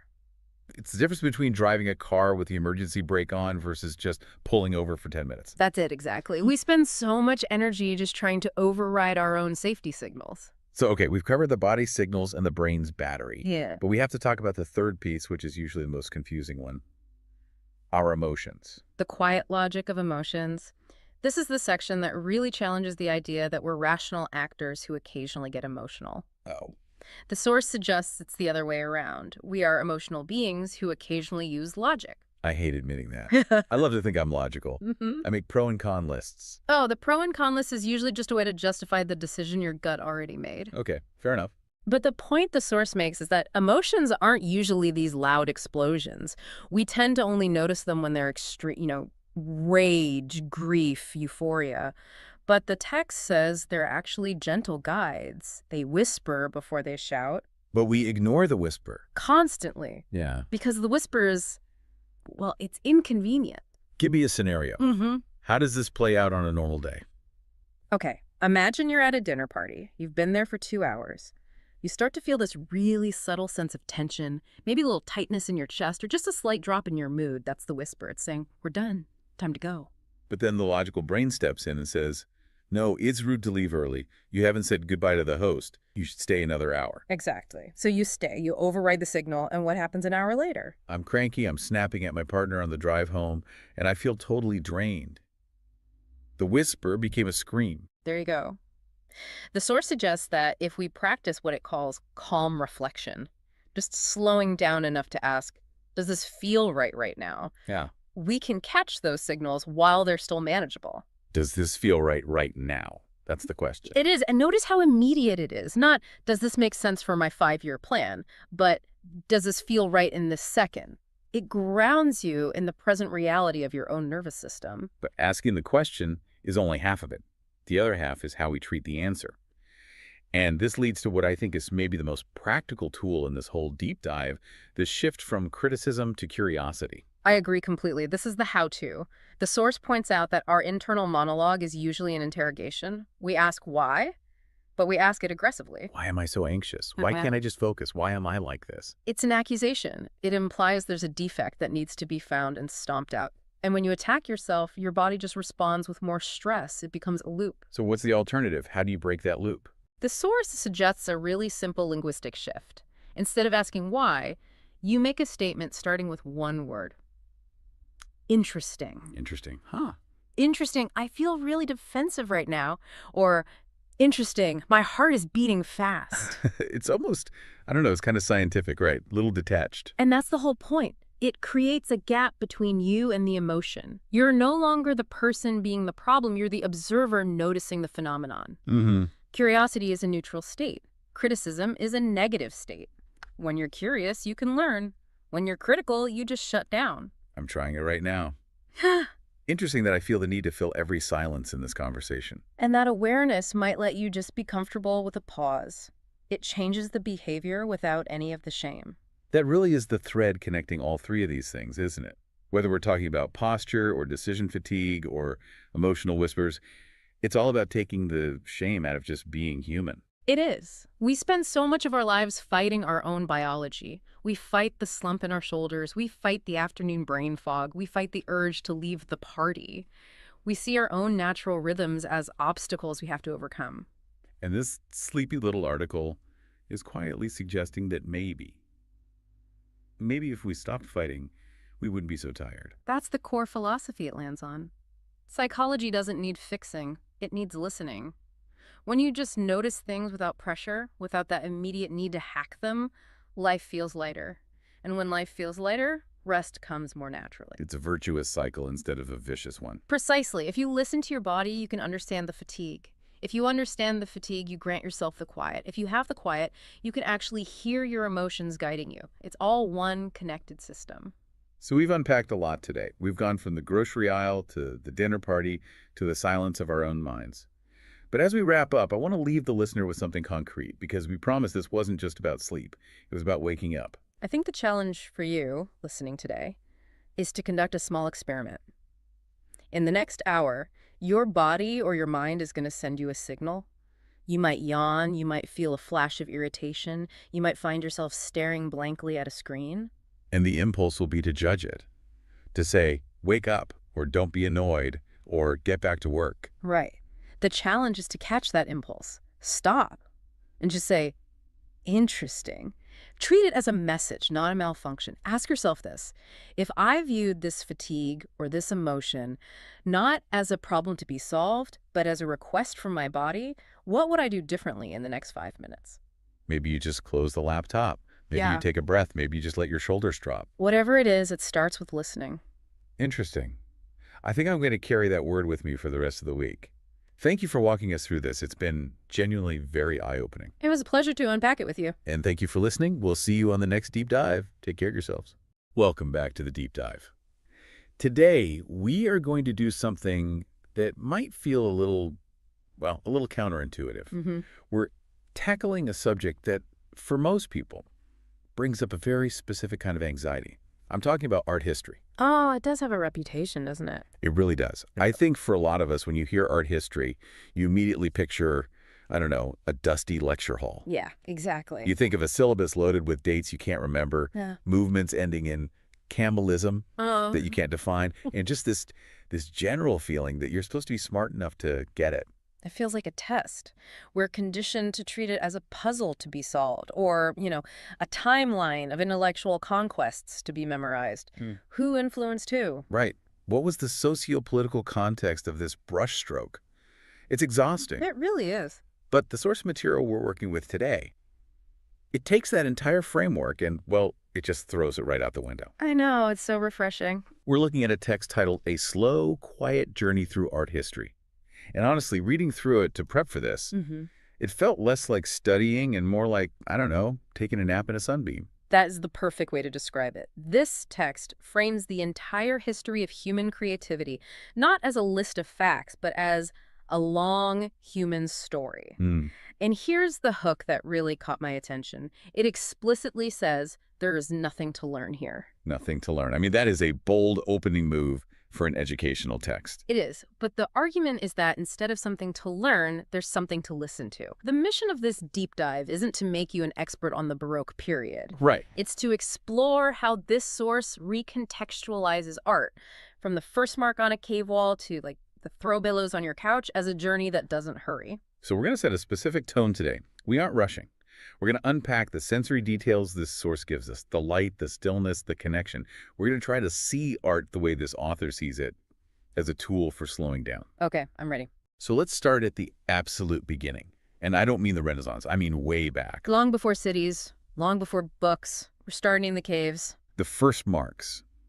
What struck me immediately about this section of the source was how tactile it was. Yes. He didn't talk about cognitive leaps. It talked about materials. Stone, ash, and earth. It's so raw. The text paints this picture of someone thousands of years ago taking a handful of red earth or ash mixed with fat and just pressing their hand against a cold stone wall. And we've all seen photos of those handprints, right? They're iconic. We have, but we usually analyze them so scientifically. This text goes straight for the internal monologue. It asks, why did they do that? And the answer it comes up with is, it's just chilling. It says these marks were not decoration. They weren't trying to, spruce up the living room. No. The source argues they were acts of connection. That's a crucial distinction. We tend to project our modern ideas of art for art's sake onto the past, but the text suggests it was something more existential. Existential how? Well, it provides these short, punchy internal thoughts for those artists. I was here, I saw this, I remember. Wow. It's a shout into the void, isn't it? Completely. And think about the environment. The source emphasizes these were quiet places. No traffic, no hum of electricity. No notifications, just the sound of wind or maybe water. And the light was low, just flickering firelight. That phrase, art was born in stillness.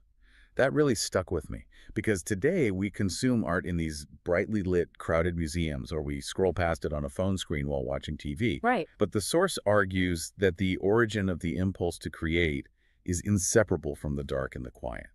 It sets a baseline. Art starts as a way to verify your own existence in the dark. It's a very intimate, lonely act. But, humans don't stay in the caves forever. We organize, we build. And this leads to the next major shift the text identifies. The ancient world. And the vibe shifts completely here. We move from that mysterious dark to open spaces. And the psychological function of the art shifts, too.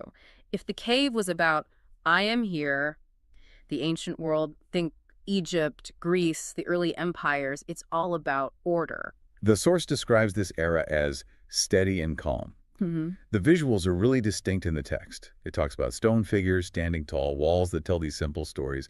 But what interested me was this idea of rules. Okay. We usually think of artistic rules, like those rigid Egyptian profiles or the specific ratios of Greek statues, as restrictive, lacking creativity. Mm. But this source frames them as comforting.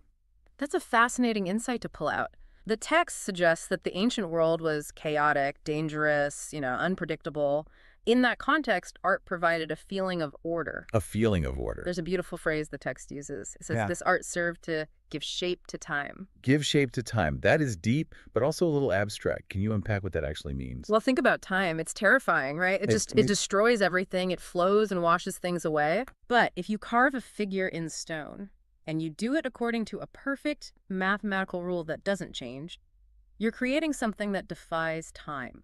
You're creating stability. So the rigidity wasn't because they couldn't paint realistically. It was a strategy. Exactly. The source mentions balanced bodies and peaceful faces. These statues aren't screaming. They're not running. They are anchoring the viewer. It was a way to say, the world is chaotic, but here, in this stone, things make sense. I like how you put that. It's like a safety blanket made of marble. Huh, right. So we have the dark, existential connection of the caves, then the bright, sunny order of the ancients, and then history turns the page. We go back inside. The Middle Ages. But it's a different kind of inside than the caves. Definitely. This is the era of candlelight. The sensory description here is really rich. The source talks about paintings glowing softly, gold and deep colors filled quiet rooms. It feels very warm, very enclosed. It does.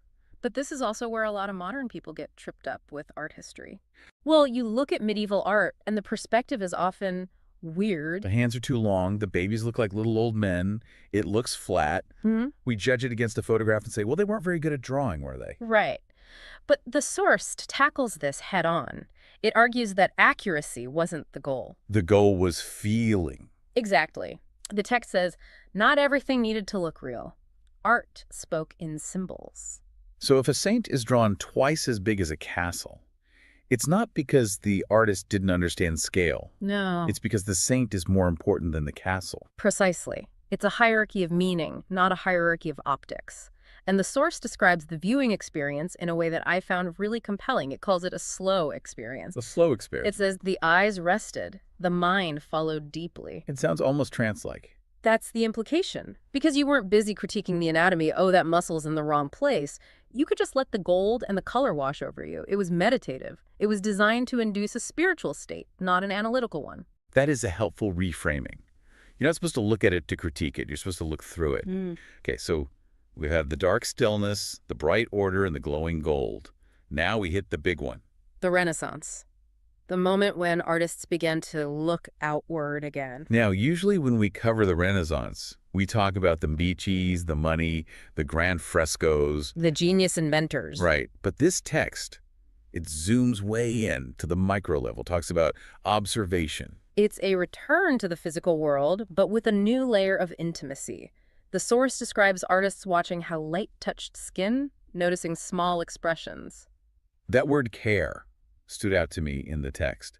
It defines this era not by grandeur, but by patience and care. I think that's the core argument here. When you paint someone's face with that level of detail, capturing the wrinkle, the shadow under the eye, the texture of the lip, you are engaging in a profound act of attention. You're saying this person, this human individual, matters. Yes, exactly. The text notes that people in art began to look thoughtful, present, human. They weren't just symbols of God anymore. They were people you could have a conversation with. The source describes them as alive but calm.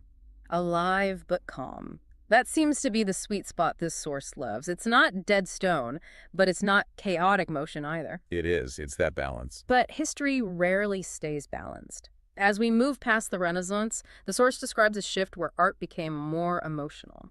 We're moving into the era where things get a little looser. A lot looser. The text says artists allowed more feeling into the work. Colors softened or grew stronger. Brushstrokes became visible. That visibility of the brushstroke is crucial, isn't it? Before this, in the Renaissance, you tried to hide the fact that it was a painting. You wanted this smooth window into reality. And now the artist is saying, I made this. You can see my hand moving. You can see the speed. The source uses some beautiful metaphors for this era. It says some paintings felt like a breath, and others felt like a memory. I love that memory comparison. Think about a memory you have. It's not an HD video, is it? Not at all. It's blurry around the edges. It focuses on the feeling of the moment, not the precise geometry of the furniture. The source says art no longer followed one path. It wandered. And usually wandering sounds bad. It sounds like you're lost.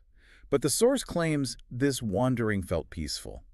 It was a freedom from those strict rules we talked about in the ancient world. It allowed for the subjective experience. This is how the sunset felt to me. And that leads us, almost inevitably, to the part of art history that usually makes people the most anxious. Ah, yes. The part where my 5-year-old could do that. We're talking about modern art. Modernity, simplicity, and daily life. Now, usually, this is where the narrative of quiet hits a brick wall. People find modern art loud, confusing, aggressive. Pretentious. Yes. But this source doubles down. It calls modern art simple and quiet. It really flips the script. It describes modern art as a single shape, a soft color, an empty space. This is talking about minimalism, clearly. Rothko, Agnes Martin. Right. And here is the killer insight from the text. And I think this is the key to understanding this whole perspective. It says, modern art does not explain itself. And it frames that as a relief. Wait, explain that to me. Why is it a relief that it doesn't explain itself? Usually that's what frustrates people. They stare at a blue square and say, I don't get it. Because it asks nothing. Think about our lives today. Everything is demanding your attention. Advertisements, emails, notifications, news chyrons. They all want you to process information. They want you to decode, to buy, to reply, to feel outraged. Exactly. And even a Renaissance painting asks you to know your Bible stories. A history painting asks you to know your politics. They require cognitive load. But a blue square. It asks for nothing. It just sits there. The source suggests that modern art allows for rest because it stops the information processing machine in your brain. So it's not a puzzle you're failing to solve. It's a break room. It's visual silence. You can just look at the color and feel blue. That's it. I actually love that. It takes the pressure off. You don't have to be smart. You just have to be present. And that idea of presence brings us to the final phase the source discusses.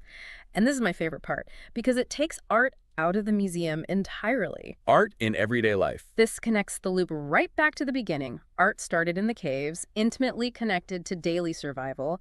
Then it went into temples, then palaces, then museums, places you visit. But now Now, the source posits, it lives quietly among us again. it lists examples that are incredibly mundane.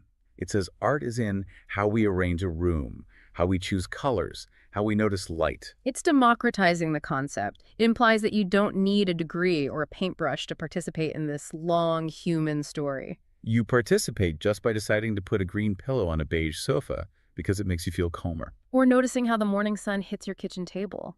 The source treats that moment of observation as equal to looking at a masterpiece. It dissolves the barrier between the artist and the viewer. We are all curators of our own existence. If you are paying attention to the aesthetic quality of your life, if you are pausing to notice the light, that is art. So if we zoom out and look at this whole journey, we've gone from ash handprints in a dark cave to golden saints, to human faces, to blue squares, and finally to the pillows on our couch. What is the through line here? What is it? The source sums it up beautifully. It calls art history a long breath. A long breath. It says it moves through time without effort. That is the core thesis. We're conditioned to view history as a struggle, a series of conflicts, wars, and aggressive shifts. Right. This source asks us to view it as a continuous, gentle flow of humans trying to make sense of being alive. And the instruction it gives the reader, Right. or in our case, the listener, is so contrary to everything we usually do on this show. Usually, we are trying to give you takeaways, facts to memorize. And this source says you do not need to remember it. You do not need to understand You it. can let it pass. That is incredibly liberating. We are in an age of information overload. We're drowning in context. This source offers a different path. It says the value isn't in the retention of data. The value is in the experience of the moment. It's almost medicinal. The text describes a physiological reaction. The mind rests, the body softens, and sleep arrives gently. The text itself is designed to function like the art it describes. It's a tool for regulation. It really is. It's been a slow, quiet journey just talking through it. I feel my heart rate lowering just discussing these concepts. It makes you realize how much we rush through our consumption of culture. It does. And it leaves us with a really provocative thought to chew on as we finish up. What's that? Well, if art history is simply a human story that moves slowly, as the source suggests, perhaps the act of viewing art has nothing to do with the past. Go on. We go to museums to learn about history, or so we tell ourselves, but maybe that's wrong. Maybe we don't look at a Renaissance painting to figure out what a painter was thinking 500 years ago. Maybe the point isn't the history at all. Maybe the point is just to find a moment of stillness in our own present. Exactly. Maybe the art is just a device, a machine to help us stop rushing. That is a lovely thought. The art isn't about the then, it's about the now. It's an anchor. It's an anchor. Well, on that note, we are going to wrap up this deep dive. I hope this gave you a bit of a breather in your day. Next time you look at a painting, or even just the way the light hits your wall this afternoon, don't try to analyze it. Don't try to find the date or the technique. Just let it be stillness. Thanks for listening. We'll see you next time. Take care. Scenario. Ah. I think we've all been in it. Mm-hmm. It's, 11:30 at night. The house is finally quiet. You're in bed trying to wind down. Oh. I am blending the smoothie. I am blending the smoothie. I am mixing the butter. I am mixing the butter. I am rolling the dough. I am rolling the dough. I am frying the eggs. I am frying the eggs. I am grating the cheese. I am grating the cheese. I am squeezing the lemon. I am squeezing the lemon. I am pouring the milk. I am pouring the milk. I am seasoning the meat. I am seasoning the meat. I am mashing the potatoes. I am mashing the potatoes. I am stirring the potatoes. I am stirring the potatoes. I am chopping the onions. I am chopping the onions. I am grilling the chicken. I am grilling the chicken. I am washing the vegetables. I am washing the vegetables. I am slicing the bread. I am slicing the bread. I am tasting the sauce. I am tasting the sauce. I am simmering the stew. I am simmering the stew. I am marinating the chicken. I am marinating the chicken. I am sautéing the mushrooms. I am sautéing the mushrooms. I am whisking the eggs. I am whisking the eggs. I am baking the cake. I am baking the cake. I am steaming the fish. I am steaming the fish. I'm roasting the vegetables. I'm roasting the vegetables. I am toasting the bread. I am toasting the bread.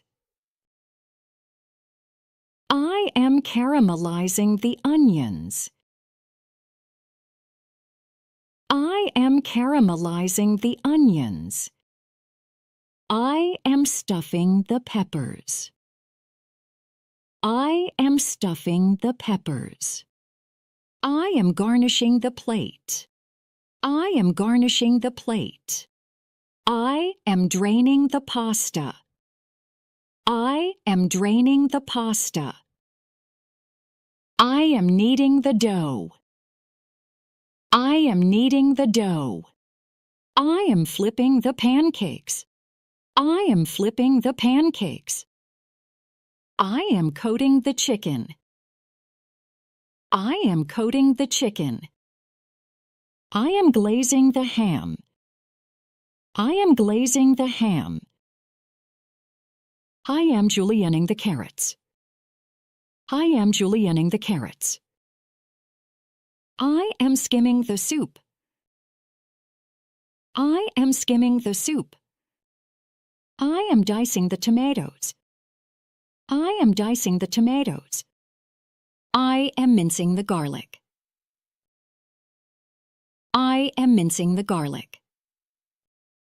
You made it all the way, look at you, hanging through the chaos and the bloopers too. If you're grinning at the screen right now, guess I did my job somehow. Hello and welcome back to English Tales and Trails. In today's video, we're diving into the world of English proverbs. Proverbs are short, common sayings that offer advice or reflect universal truths. They are often used in daily conversations to communicate ideas in a powerful and concise way.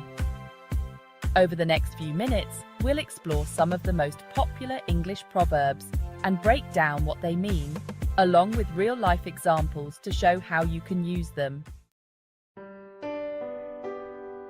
Proverb 1. Actions speak louder than words. This proverb means that what people do has a greater impact than what they say. It emphasizes that actions are a more accurate reflection of one's true intentions or feelings than words alone. For example, imagine someone who constantly says they care about you, but never makes an effort to support you when you need it. Their words say one thing, but their actions tell a different story. In this case, their actions are speaking louder than their words. The proverb reminds us to pay attention to what people do, not just what they say. Proverb 2. The early bird catches the worm. This proverb means that success often comes to those who are proactive and act early. It suggests that being prepared and taking action ahead of time can give you an advantage. For instance, if you want to get a promotion at work, arriving early and being the first to offer help on projects shows initiative and eagerness. Just like the early bird catching the worm, being early or prepared often puts you ahead of the competition. The lesson here is to not procrastinate. Being prepared pays off. Proverb 3. Don't count your chickens before they hatch. This saying warns us not to assume we'll get something or achieve something before it actually happens.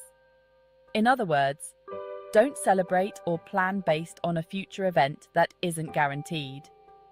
An example of this could be someone who assumes they'll get a job after a great interview and goes ahead and buys expensive items before they even receive an offer.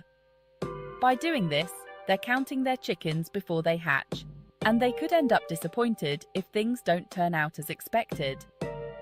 This proverb teaches patience and realism. Wait until things are confirmed before making plans. Proverb 4. A picture is worth 1,000 words. This proverb means that a visual image can communicate an idea or emotion more effectively than a long description. For example, instead of trying to describe a beautiful sunset with words, simply showing someone a photo can have a much stronger impact. This saying is often used to highlight the power of visual media, like photos or videos, in communicating messages that words might struggle to capture fully. In a world filled with imagery, this proverb remains especially relevant. Proverb 5. When in Rome, do as the Romans do. This proverb advises that when you are in a new place or situation, it's wise to follow the customs or behaviors of the people around you. It's about being adaptable and respectful of different cultures or norms. For example, if you're visiting a foreign country, it's often respectful to follow local customs, even if they're different from what you're used to. Whether it's eating certain foods, observing local traditions, or dressing a certain way. When in Rome, do as the Romans do suggests that adapting to your surroundings is the best way to fit in and show respect. Proverb 6. Better late than never. This proverb emphasizes that it's better to complete a task or take action late than to never do it at all. It encourages people not to give up, even if they're behind schedule. For example, if you've been putting off starting a fitness routine, it's better to begin late rather than not start at all. Even though you're starting later than planned, making the effort is still valuable. The message here is that it's never too late to make a positive change or take action. Proverb 7. You can't judge a book by its cover. This proverb reminds us that outward appearances don't always reflect what's inside. It teaches us not to make quick judgments based solely on how something or someone looks. For instance, you might see a person dressed casually and assume they're not important, but they could be very influential or successful. Similarly, a book with a plain cover might have an incredible story inside. The lesson here is to look deeper before forming opinions, as first impressions can be deceiving.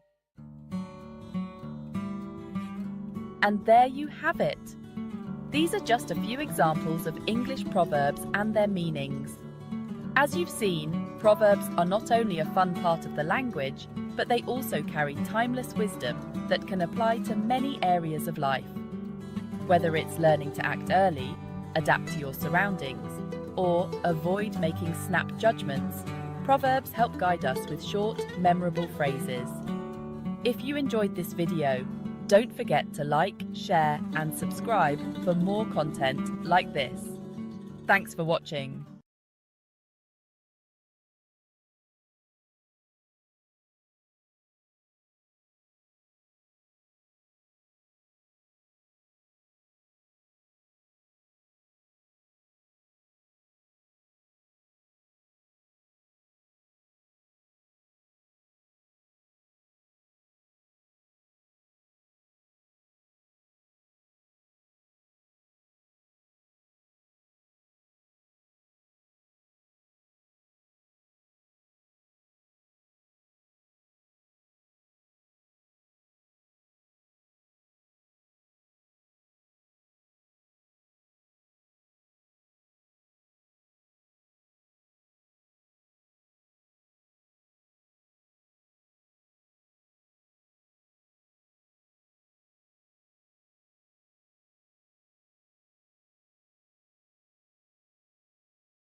Coffee table. TV. TV. TV stand. TV stand. Remote control.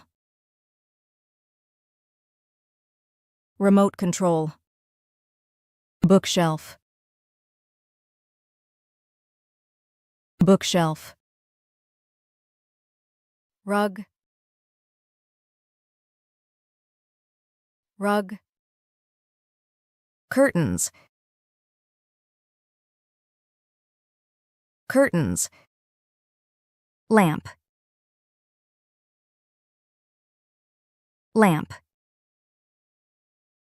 floor lamp, floor lamp, ceiling fan, ceiling fan, throw pillow, throw pillow, painting, painting, wall clock,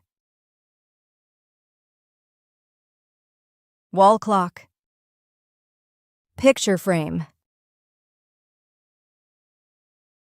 picture frame, side table, side table, vase, vase, candle, candle, speaker, speaker, fireplace, fireplace, magazine rack, magazine rack, plant, plant, flower pot, flower pot, coasters, coasters, shelf, shelf, photo album, photo album, magazine, magazine, newspaper, newspaper, game console, game console, DVD player, DVD player, stereo system, stereo system, carpet, carpet, recliner, recliner, books, books, decorative mirror, decorative mirror, storage box, storage box, remote holder, remote holder, footstool, footstool, candle holders, candle holders,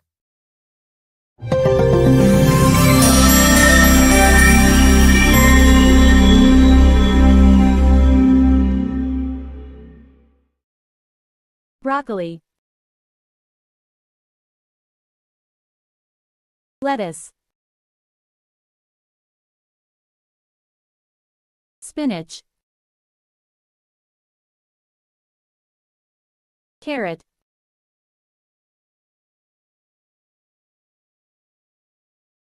potato, corn, garlic,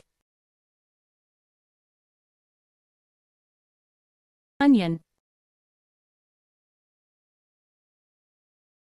cucumber,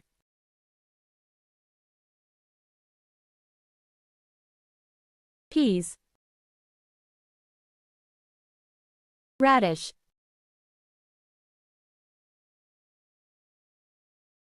tomato, bell pepper, Celery. Cabbage.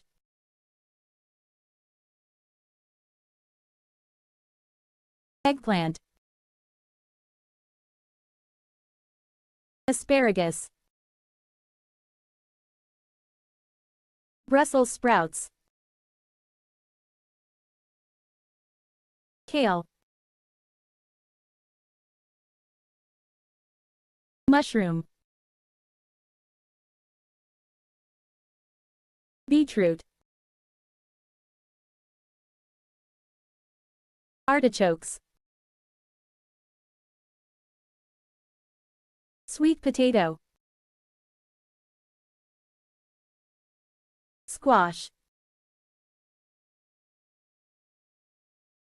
Fennel. Arugula. Turnips. Radicchio. Jalapenos. Leeks. Okra. Cilantro. Rosemary. Parsley.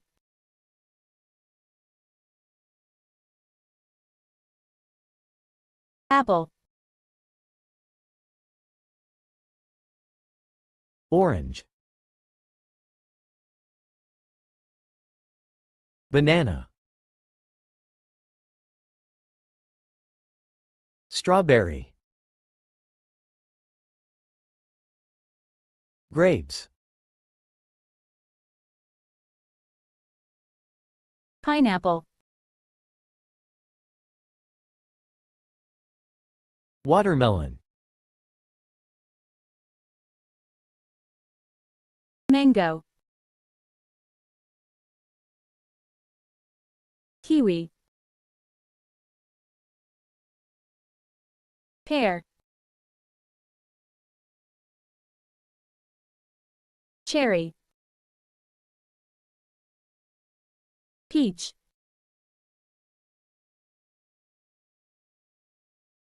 Blueberry. Raspberry. Avocado. Papaya. Coconut.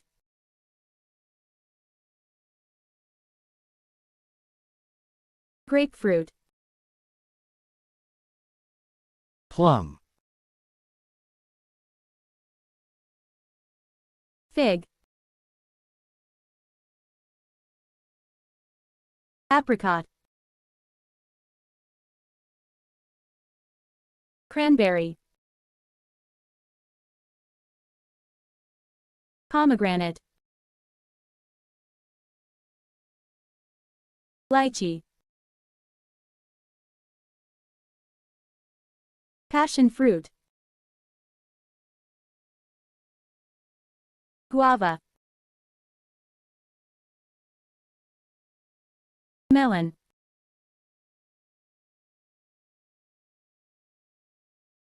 Dragon fruit. Persimmon. Star fruit. Nectarine. Clementine.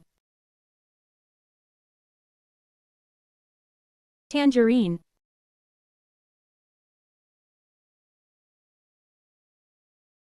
Mango. Jackfruit. Yuzu.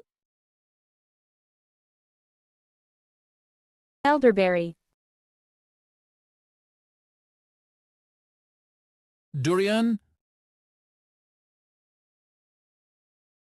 Longan. feijoa.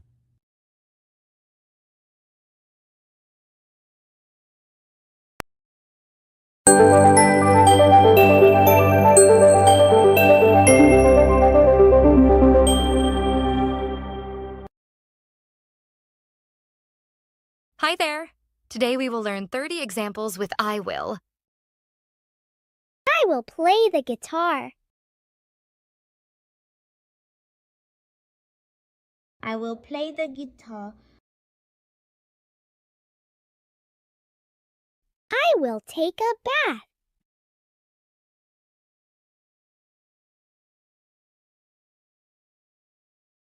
I will take a bath. I will fly a kite.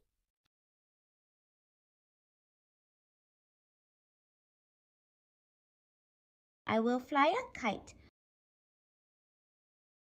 I will go to the park.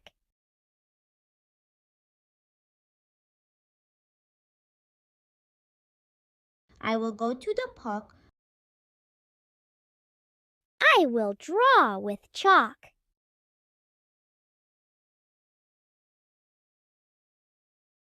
I will draw with chalk. I will play with my dog.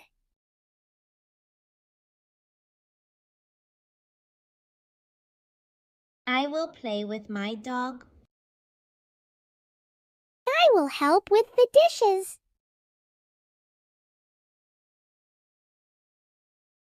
I will help with the dishes. I will eat my vegetables. I will eat my vegetables. I will take a nap.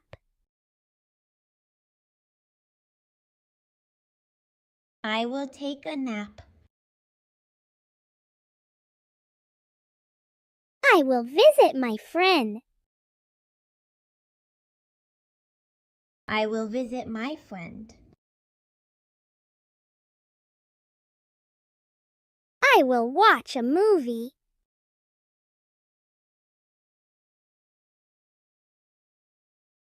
I will watch a movie. I will brush my teeth.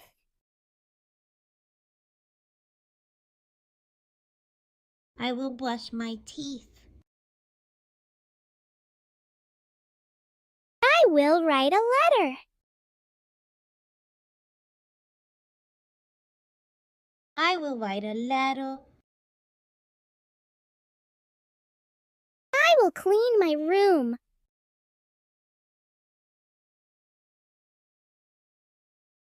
I will clean my room. I will bake cookies. I will bake cookies.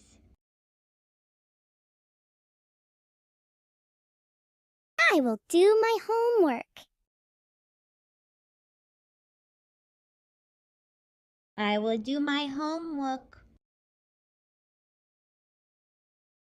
I will feed the cat. I will feed the cat.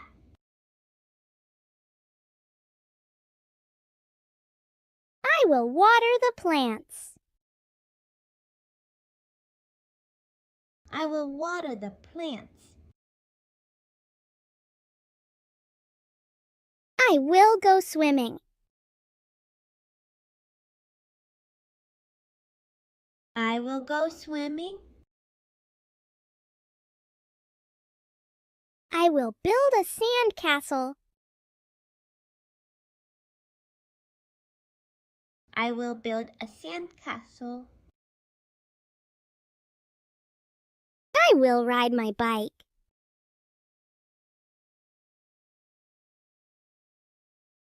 I will ride my bike. I will play with my toys. I will play with my toys. I will read a book.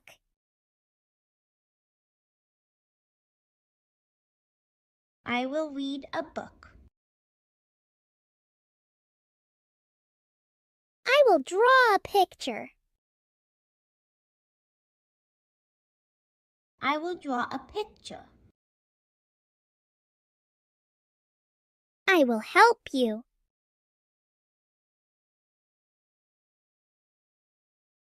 I will help you.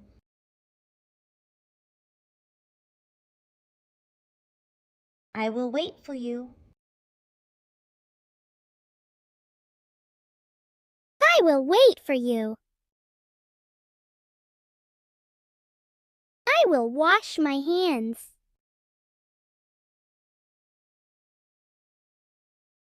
I will wash my hands. I will comb my hair.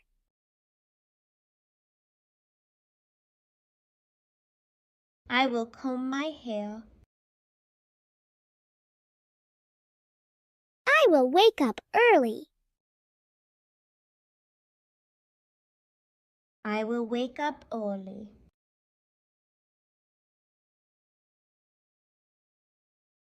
I will sing a song. I will sing a song.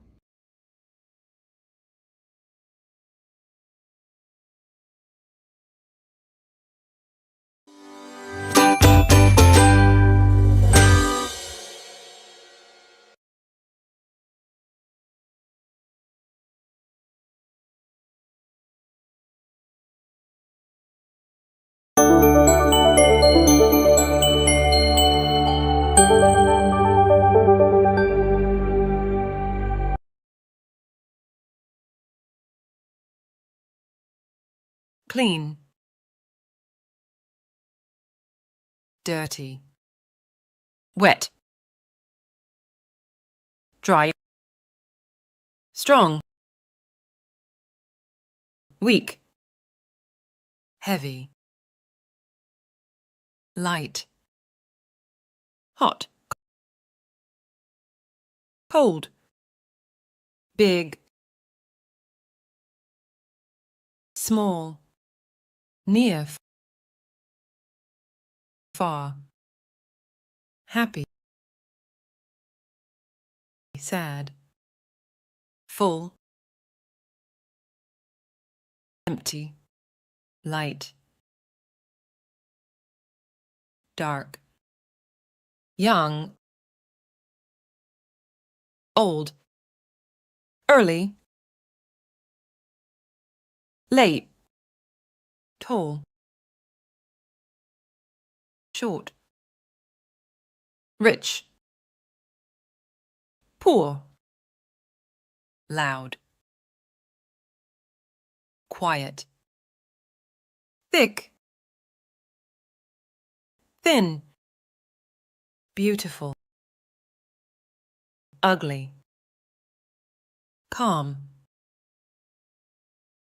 Excited. Generous. Stingy. High. Low. Sweet. Sour.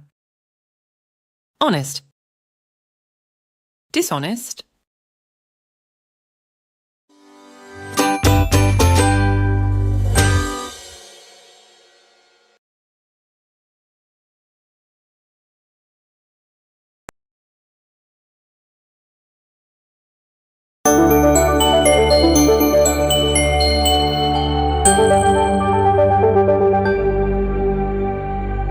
Let's learn animals' names in English. Elephant. Elephant. Giraffe. Giraffe. Kangaroo. Kangaroo. Penguin. Penguin. Hippopotamus. Hippopotamus. Tiger. Tiger. Rhinoceros. Rhinoceros. Crocodile. Crocodile. Flamingo. Flamingo. Ostrich. Ostrich. Dolphin. Dolphin. Shark. Shark. Whale. Whale. Octopus. Octopus. Jellyfish. Jellyfish. Seahorse. Seahorse. Chameleon. Chameleon. Iguana. Iguana. Koala. Koala. Platypus. Platypus. Parrot. Parrot. Owl. Owl. Falcon. Falcon. Bat. Bat. Eagle. Eagle. Porcupine. Porcupine. Squirrel. Squirrel. Raccoon. Raccoon. Hedgehog. Hedgehog. Beaver. Beaver. Sloth. Sloth. Lemur. Lemur. Hyena. Hyena. Antelope. Antelope. Bison. Bison. Zebra. Zebra. Albatross. Albatross. Llama. Llama. Moose. Moose. Panda. Panda. Lynx. Lynx. Capybara. Capybara.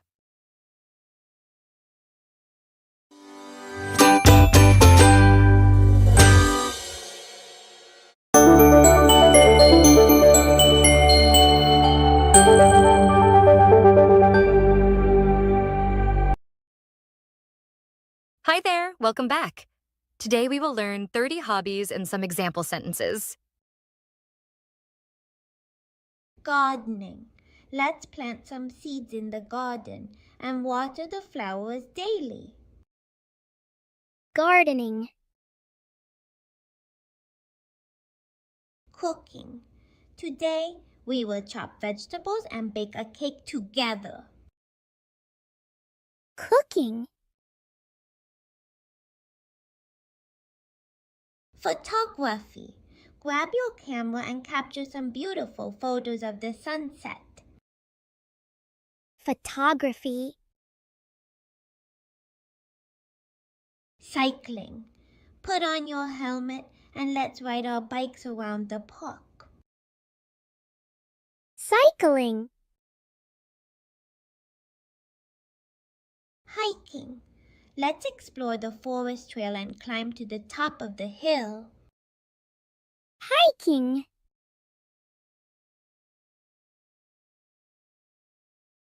Knitting. We can sit by the fireplace and stitch a warm scarf for winter. Knitting.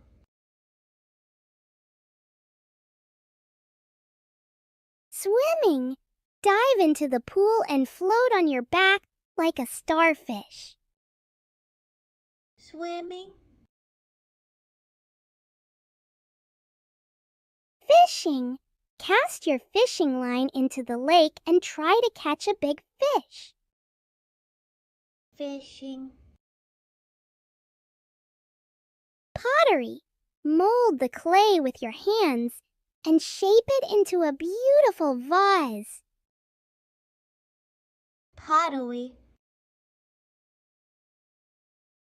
dancing, twirl around the room and sway to the rhythm of the music. Dancing.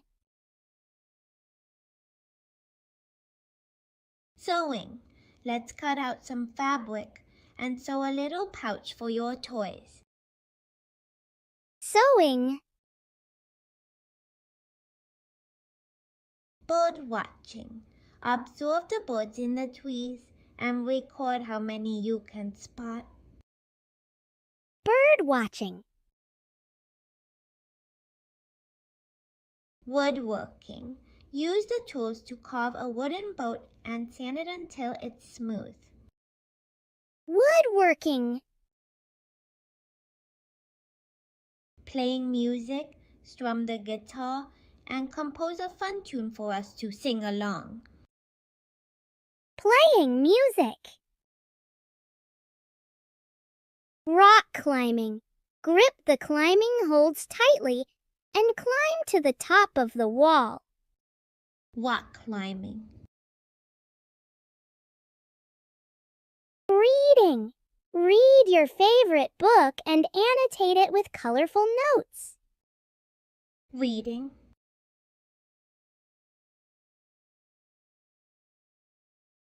Running.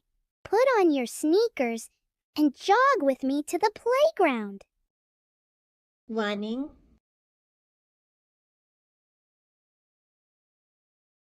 Scrapbooking.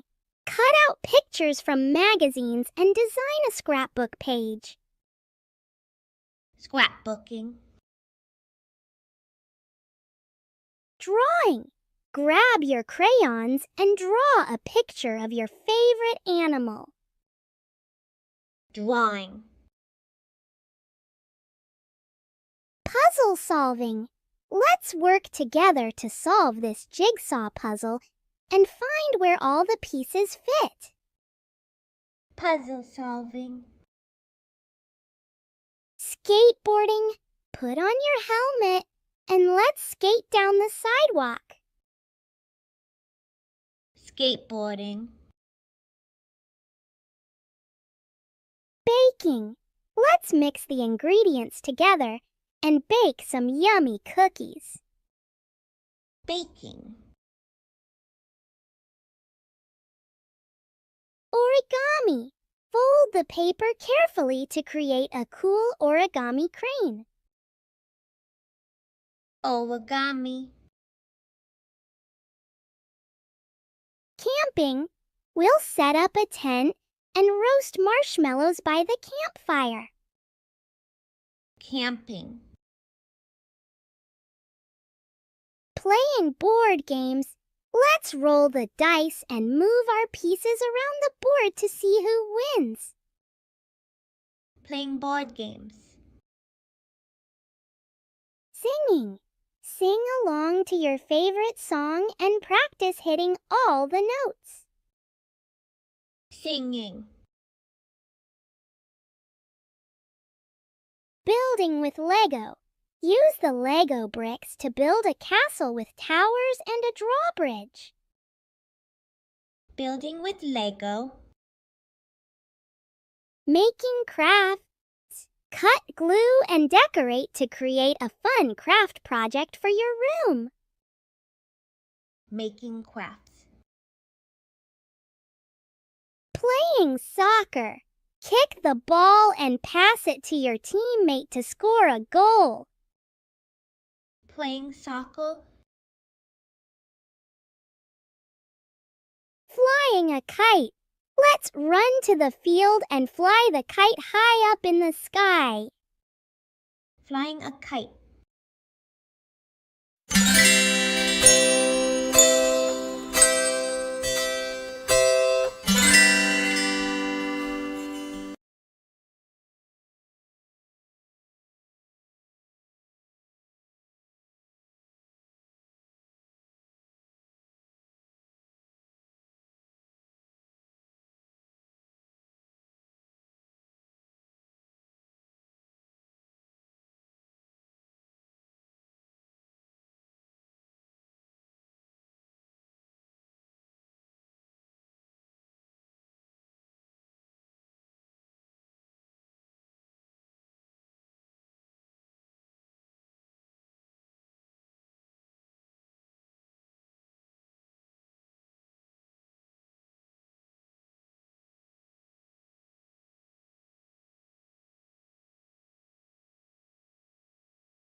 So, Doc, what's the verdict?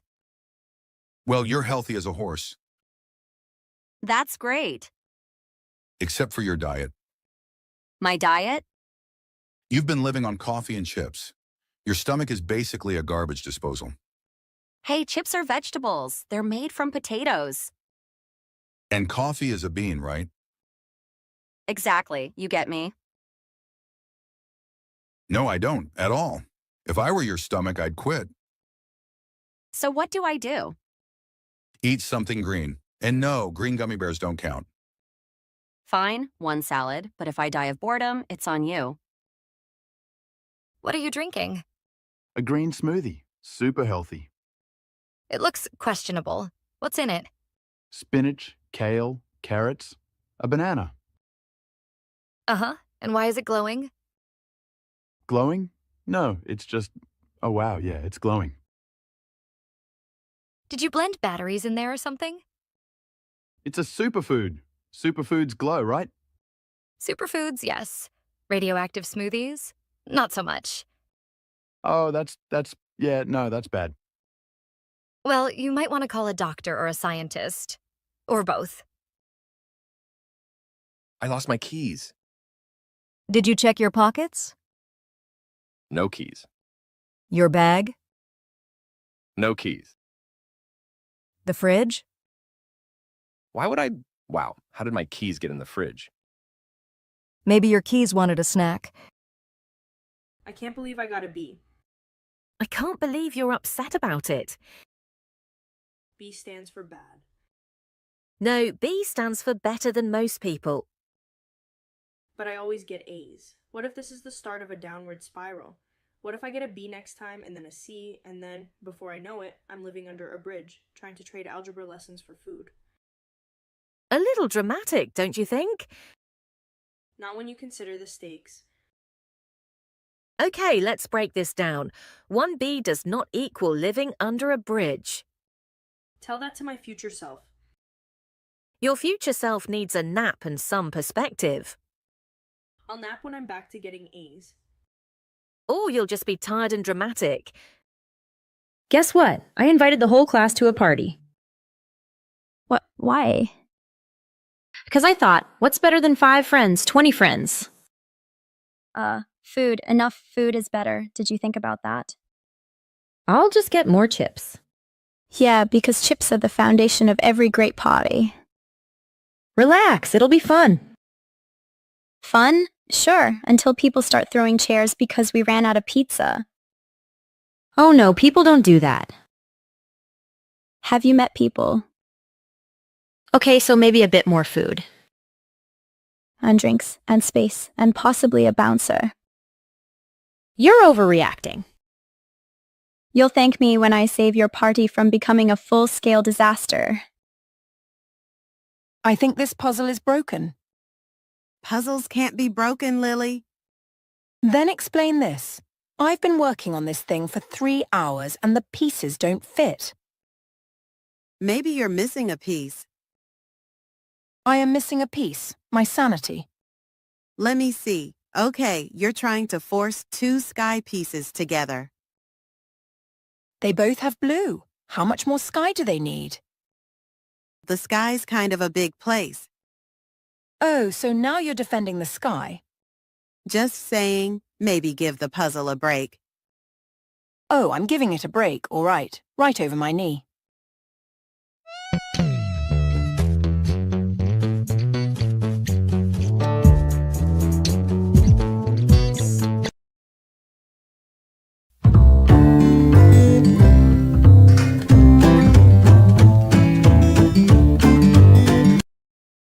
In a quiet, picturesque village surrounded by rolling hills, there lived a young woman named Eliza.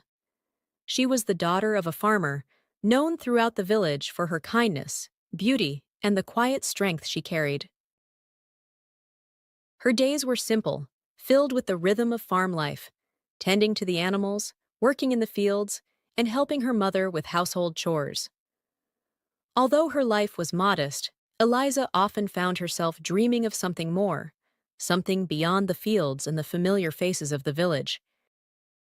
One day, news spread through the village of a new arrival, a young man named Thomas, who had come from a distant city. He rented a small cottage on the edge of the forest, saying he sought peace and solitude to work on his writing. Thomas was different from the villagers.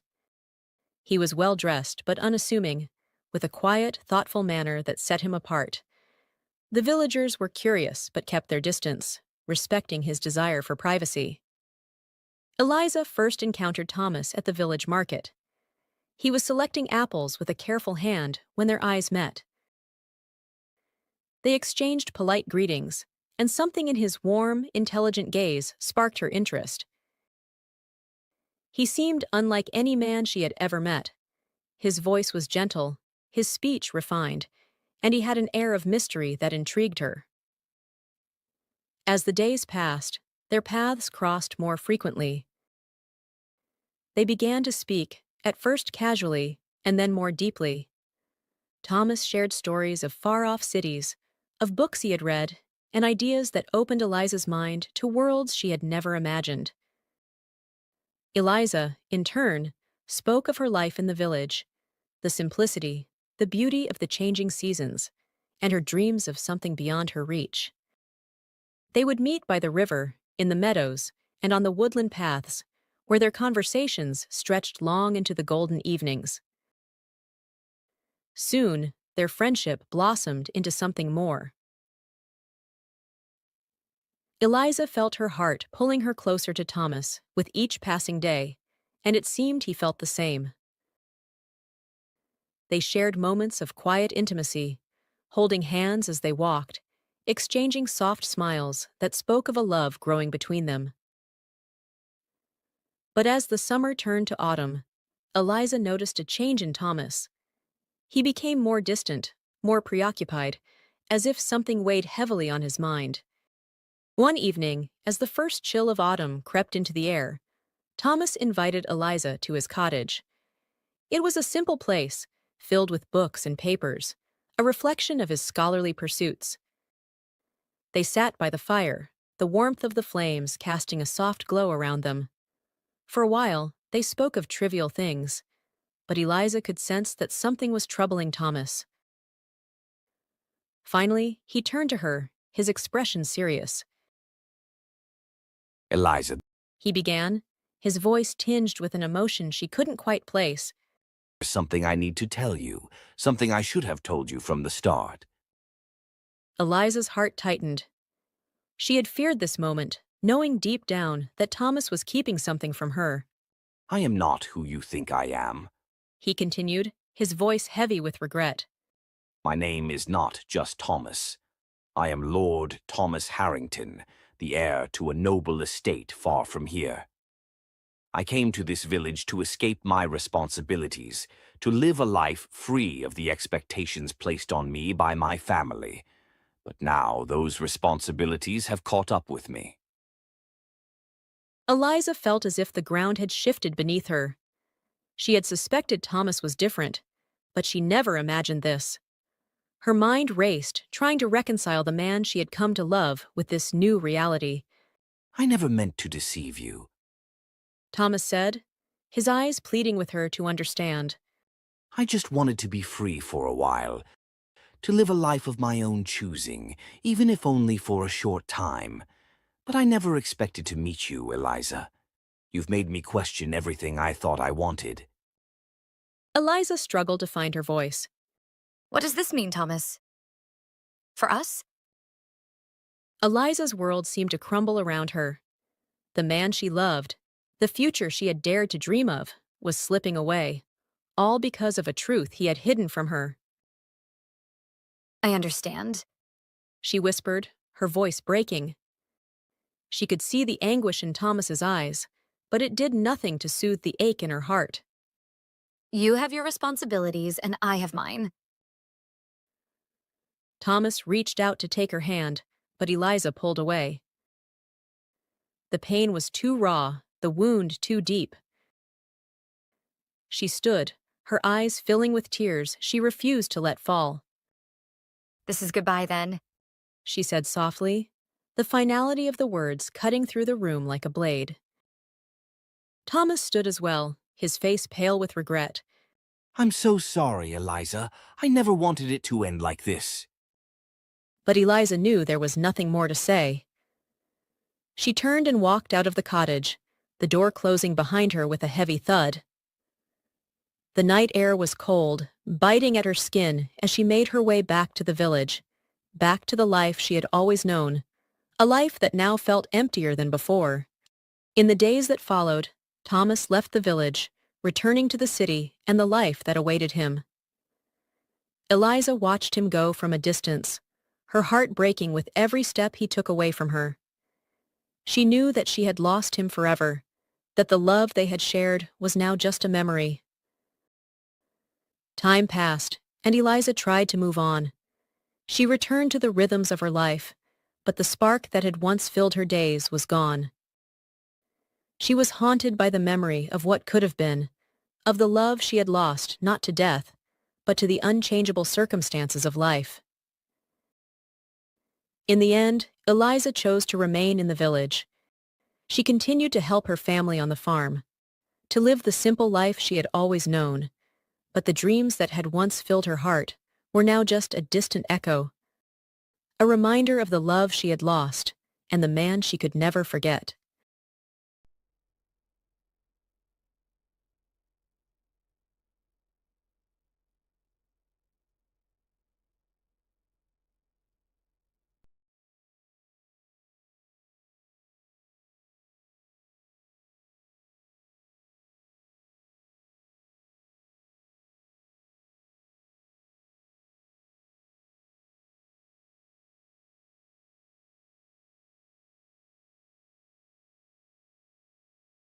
All right, so we're diving into speaking English fluently today, and we're going to be focusing on some proven techniques to boost your English fluency. You know, you're already here, so you've got the drive. Right. We're going to be skipping all that generic advice, and we're going to go straight for the gold. Exactly. Extracting those actionable nuggets from this source material to help you speak Yes. English with more clarity and confidence. It's interesting, you know, because most resources jump straight into grammar drills, but this one takes a different approach. Okay. It highlights the power of listening as the foundation of good speaking. That might surprise some people. Like, we often think about speaking and listening as separate skills. Yes. So how does being a good listener actually translate to speaking more fluently? Think about it like this. Before you can play an instrument, you need to develop an ear for the music. Okay. Listening helps you internalize the rhythm, the intonation, the natural flow of English. Well, It's like absorbing the blueprint before you start building. that's a good analogy. I like that. And the source material actually recommends some really specific resources for active listening practice. Yeah. Things like the podcast, The English We Speak, TED Talks, even movies and TV shows with subtitles. Exactly. And it goes beyond just passively listening. Okay. The source material dives into a technique called shadowing, Oh, yeah. which is a fantastic way to actively practice what you hear. I've heard of shadowing, but honestly, I've never really understood how to do it effectively. Okay. Is it just about repeating what you hear? It's more nuanced than just parroting back words. Okay. The key is to really embody the speaker you're shadowing. Focus on their pauses, the way they emphasize certain words, even their breathing patterns. Yeah. It's about mimicking the subtleties that give English its natural flow. That makes so much sense. It's like you're training your mouth to move Yes. in the same way a native speaker does. The source material even suggests Watching a favorite movie scene and trying to shadow the actor's dialogue. Yeah. It's like a fun acting exercise. that's a great way to make the practice enjoyable. And by comparing your version to the original, you get instant feedback on your pronunciation and delivery. Right, so we've got this solid foundation of listening, but what about actually forming the words themselves? Right. I know this is a big area of focus for the source material. Yes. What does it say about pronunciation and getting those tricky English sounds right? Here's a reassuring fact. The source material actually says that you can make some grammar mistakes and still be understood if your pronunciation is clear. Oh. So nailing pronunciation is a huge win for fluency. That's encouraging, especially for people who might be feeling intimidated by all the rules of English grammar. Absolutely. And one thing that the source material really dives into is the International Phonetic Alphabet, or IPA. You know that chart with all the strange symbols? Yeah, I've seen it, but honestly, it's a bit intimidating. Is it really something that an everyday learner needs to worry about? It can be a game changer. Think of the IPA as a map of English sounds. Right. Let's say you struggle with the thus sound, like in think or this. The IPA chart shows you exactly how to position your tongue and teeth to produce that sound correctly. Okay. It takes the guesswork out of pronunciation.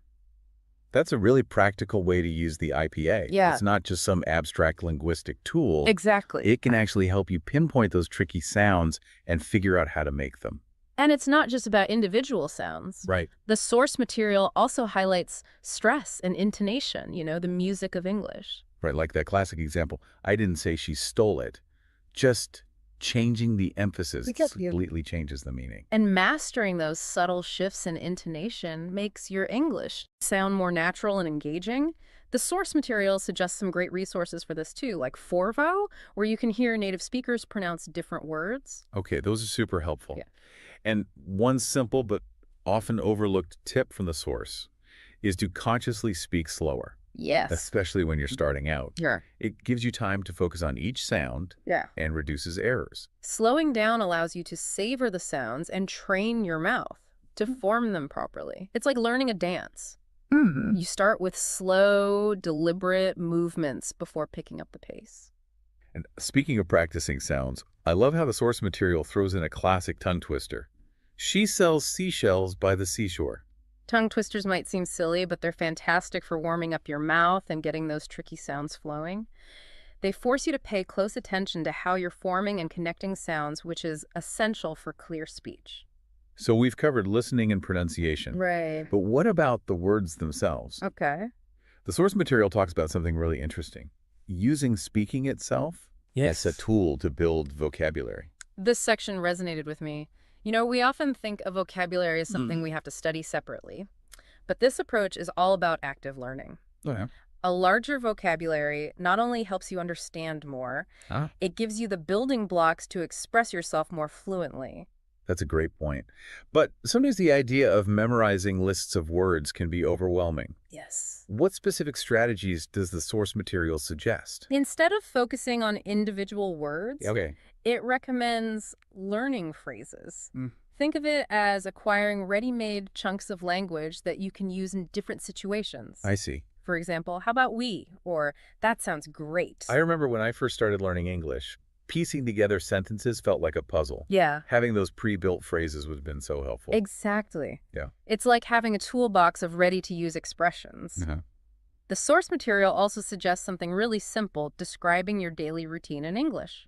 Okay. It might seem basic, but it forces you to use a variety of verbs, nouns, and time expressions. Like building fluency through everyday actions. Right. But what if you get stuck and can't remember a specific word while you're speaking? The source has a clever workaround. Okay. Use synonyms or simple descriptions. If you can't recall the word sofa, for instance, you can say the thing we sit on in the living room. That's a great tip for keeping the conversation flowing without getting tripped up by those pesky vocabulary gaps. Yeah. The source also mentions picking 5 new words Right. or phrases each day Right. and practicing them in sentences out loud. Repetition is key.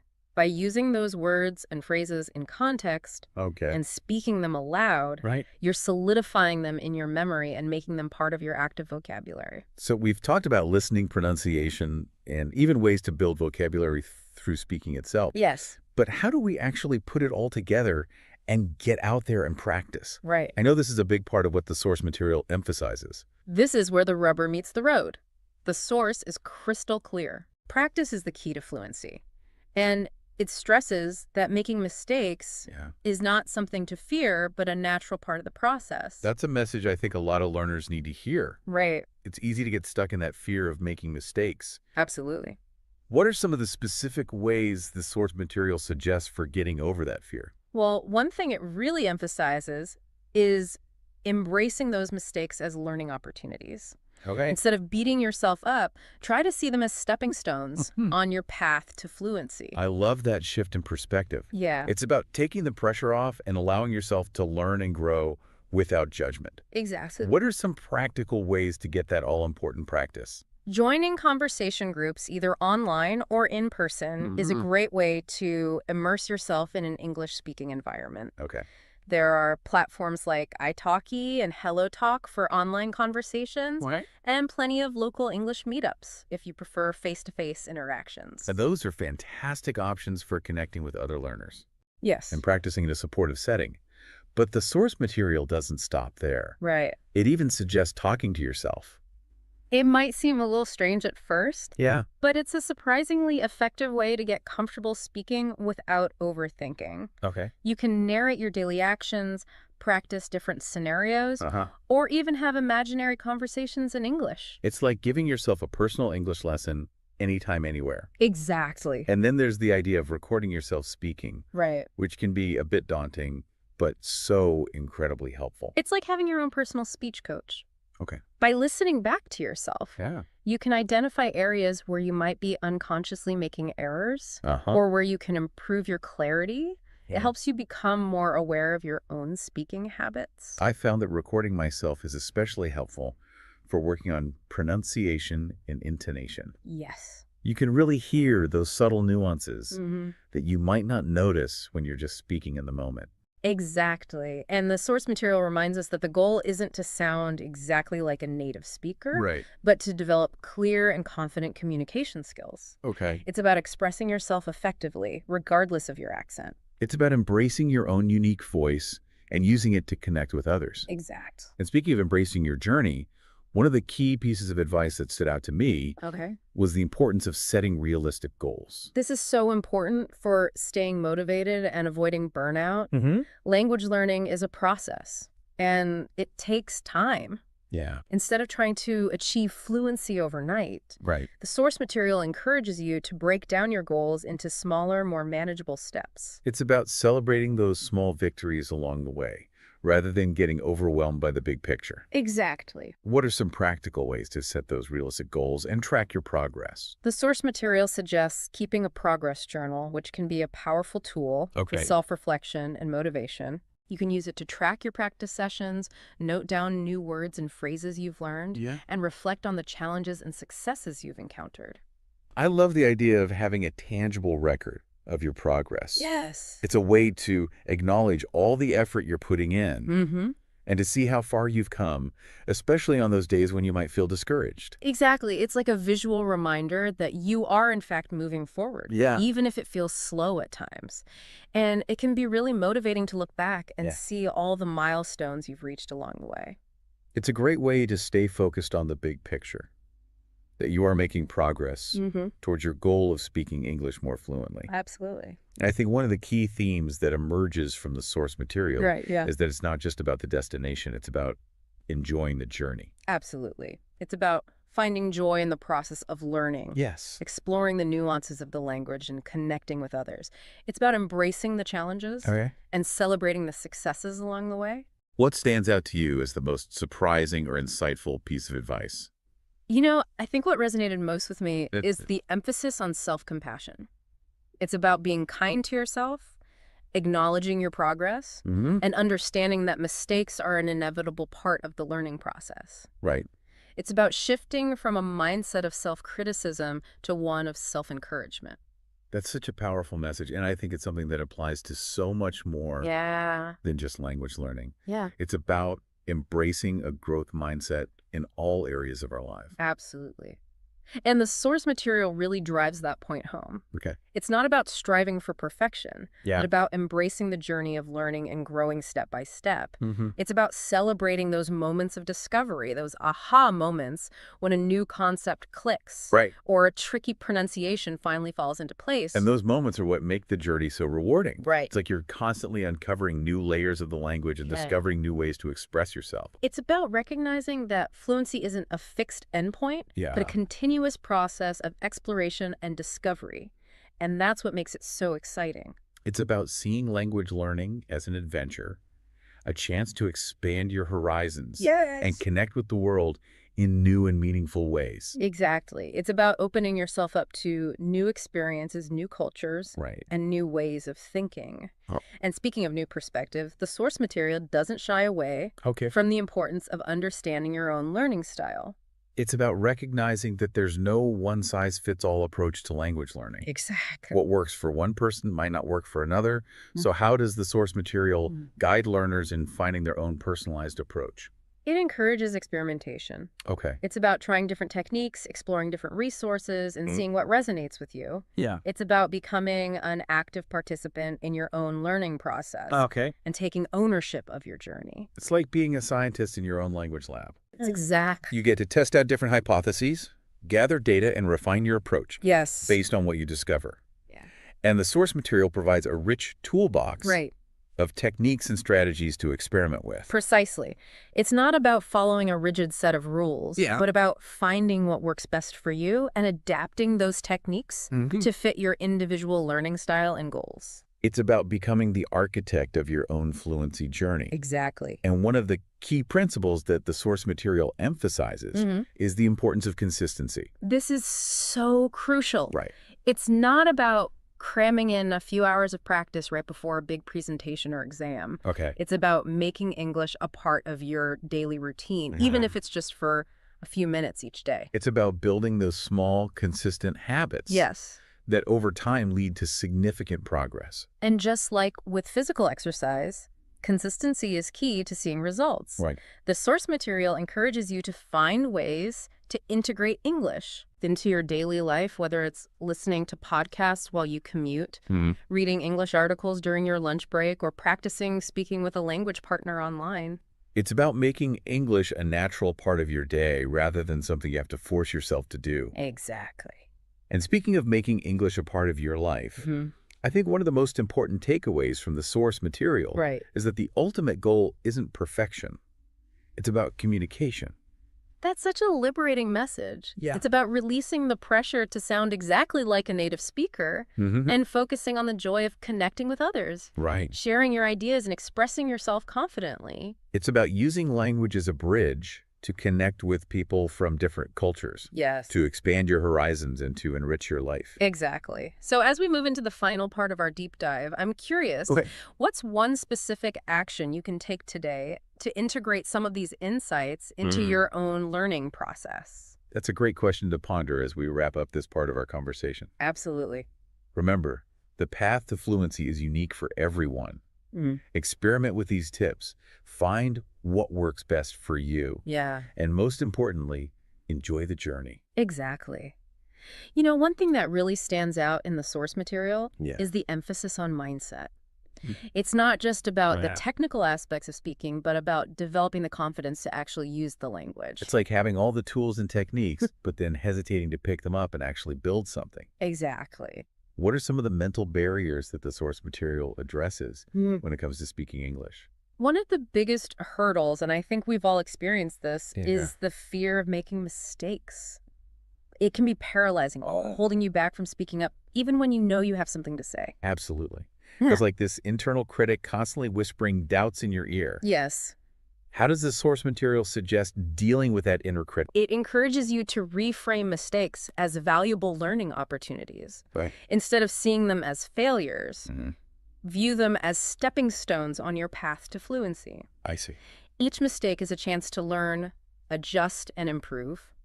That's such a powerful perspective shift. Yeah. It's about turning that inner critic into a supportive coach who helps you learn from your experiences. Precisely. And the source material reminds us that even native speakers make mistakes. Right. It's a natural part of communication, not something to be ashamed of. Right. It's about giving yourself permission to be imperfect. Exactly. To experiment and to learn from those stumbles along the way.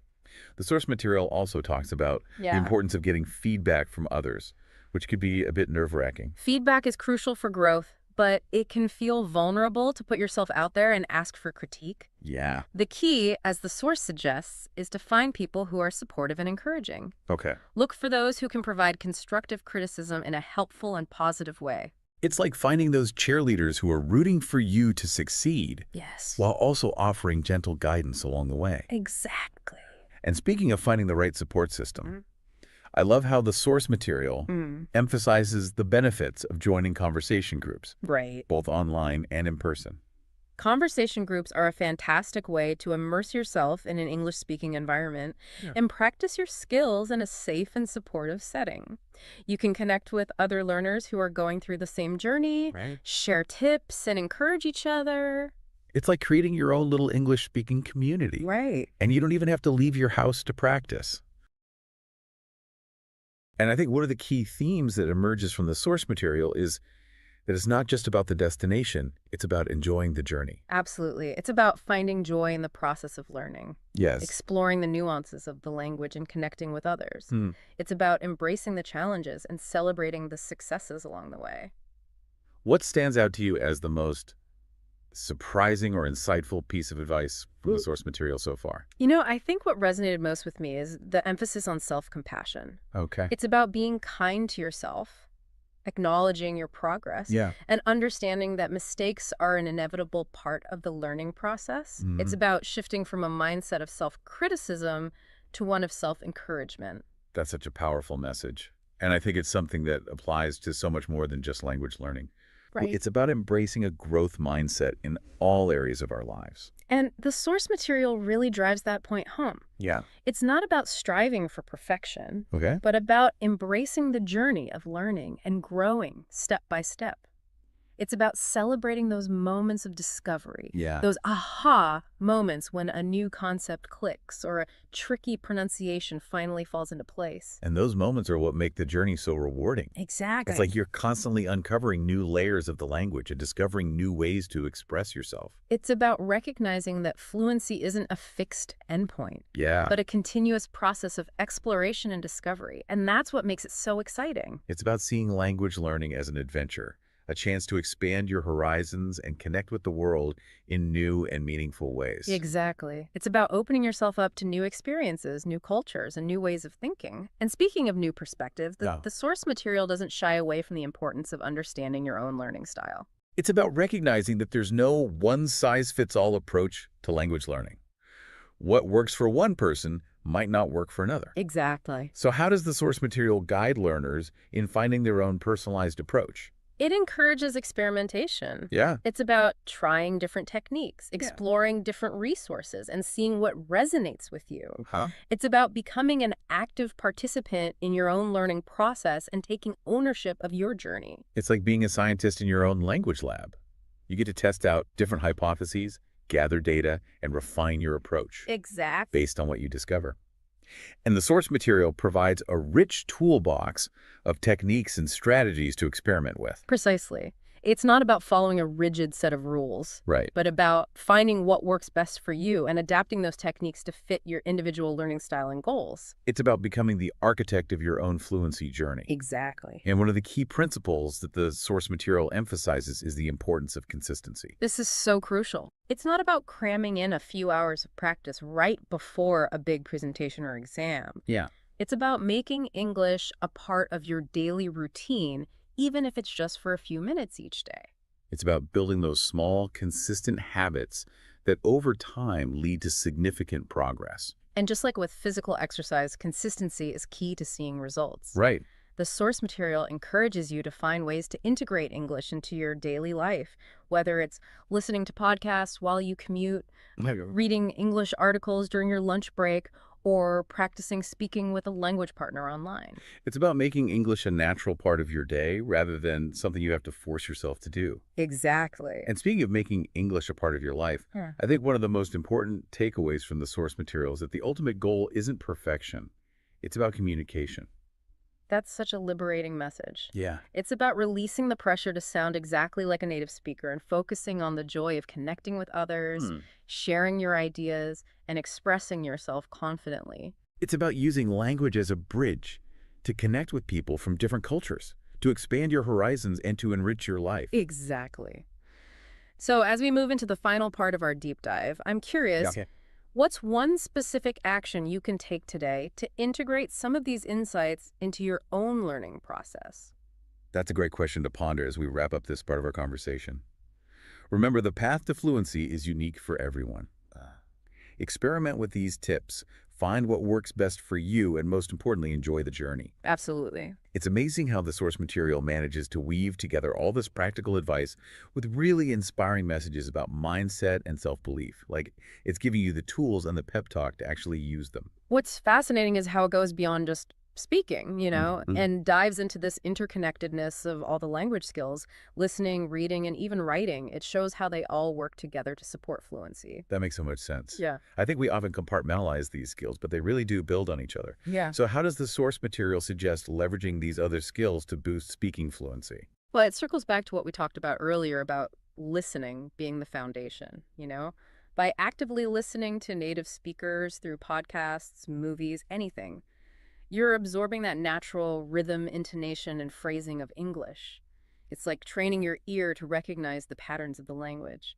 And I imagine reading plays a big role too. It's like immersing yourself in the written word, expanding your vocabulary, and just getting a feel for the grammar in a more relaxed setting. Exactly. Reading exposes you to a wider range of vocabulary and grammatical structures than you might encounter in everyday conversation. And the source material highlights how even the simple act of writing can be beneficial. You mean like journaling or writing emails in English? How does that help with speaking? When you write, you're actively engaging with the language, constructing sentences, thinking about grammar, searching for the right words. It reinforces what you've learned and helps you internalize those structures. It's like solidifying the foundation you're building for fluent speech. It's like all these skills are working together, creating this positive feedback loop, where progress in one area fuels progress in the others. The source material really encourages you to embrace that holistic view of language learning. It's about creating a learning environment where you're constantly exposed to English in different forms, whether you're listening to music, watching a movie, reading a book, or even just jotting down your thoughts in a journal. It's about creating this immersive experience where English becomes a natural part of your daily life. And that's where the source material shines. It provides all these practical tips for incorporating those different skills into your routine. From listening to podcasts and audiobooks to reading news articles and watching documentaries, it's all about finding what you enjoy and making it a part of your learning journey. It's about turning those everyday activities into opportunities to practice and improve. And I love how the source material emphasizes that there's no one-size-fits-all approach.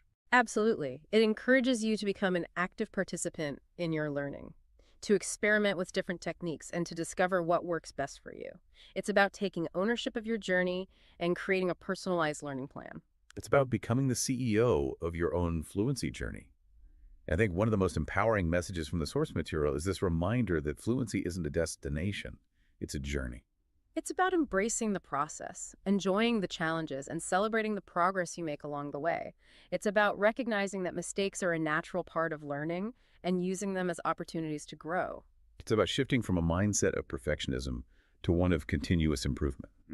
It's not about reaching some imaginary endpoint, but about constantly exploring, expanding your skills, and discovering new ways to express yourself. And speaking of expressing yourself, I think the source material does a beautiful job of reminding us that the ultimate goal of language learning is communication, connecting with others, sharing ideas, and enriching our lives through language. It's about using English as a tool to build bridges, to explore different cultures, and to expand our horizons. So as we wrap up this deep dive into the source material, I'm left with this sense of optimism and excitement for you. With dedication, the right mindset, and a willingness to embrace the learning process, fluency is well within your reach. Me too. It's clear that the source material isn't just a guide to speaking English. It's a roadmap to becoming a more confident, engaged, and empowered language learner. It's about finding joy in the journey and celebrating the power of communication. Remember, the source material is just a starting point. It's up to you to take these tips and techniques and make them your own. Experiment, explore, have fun, and never stop learning. And never forget, every step you take, no matter how small, is bringing you closer to your goal. Keep practicing, keep believing in yourself, and keep the conversation going.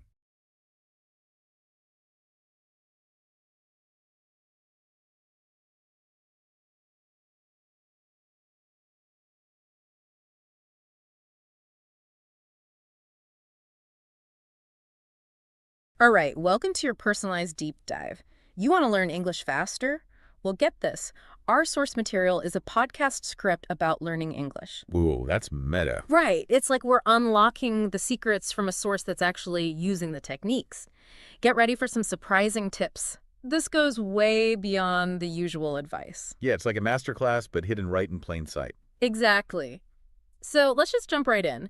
One of the first things that kind of jumped out at me from this script was this idea of approaching learning English like a marathon, not a sprint. Oh, yeah.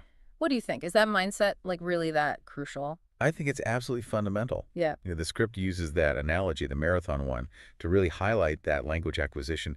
It's a process, not like a destination. It takes time and consistency.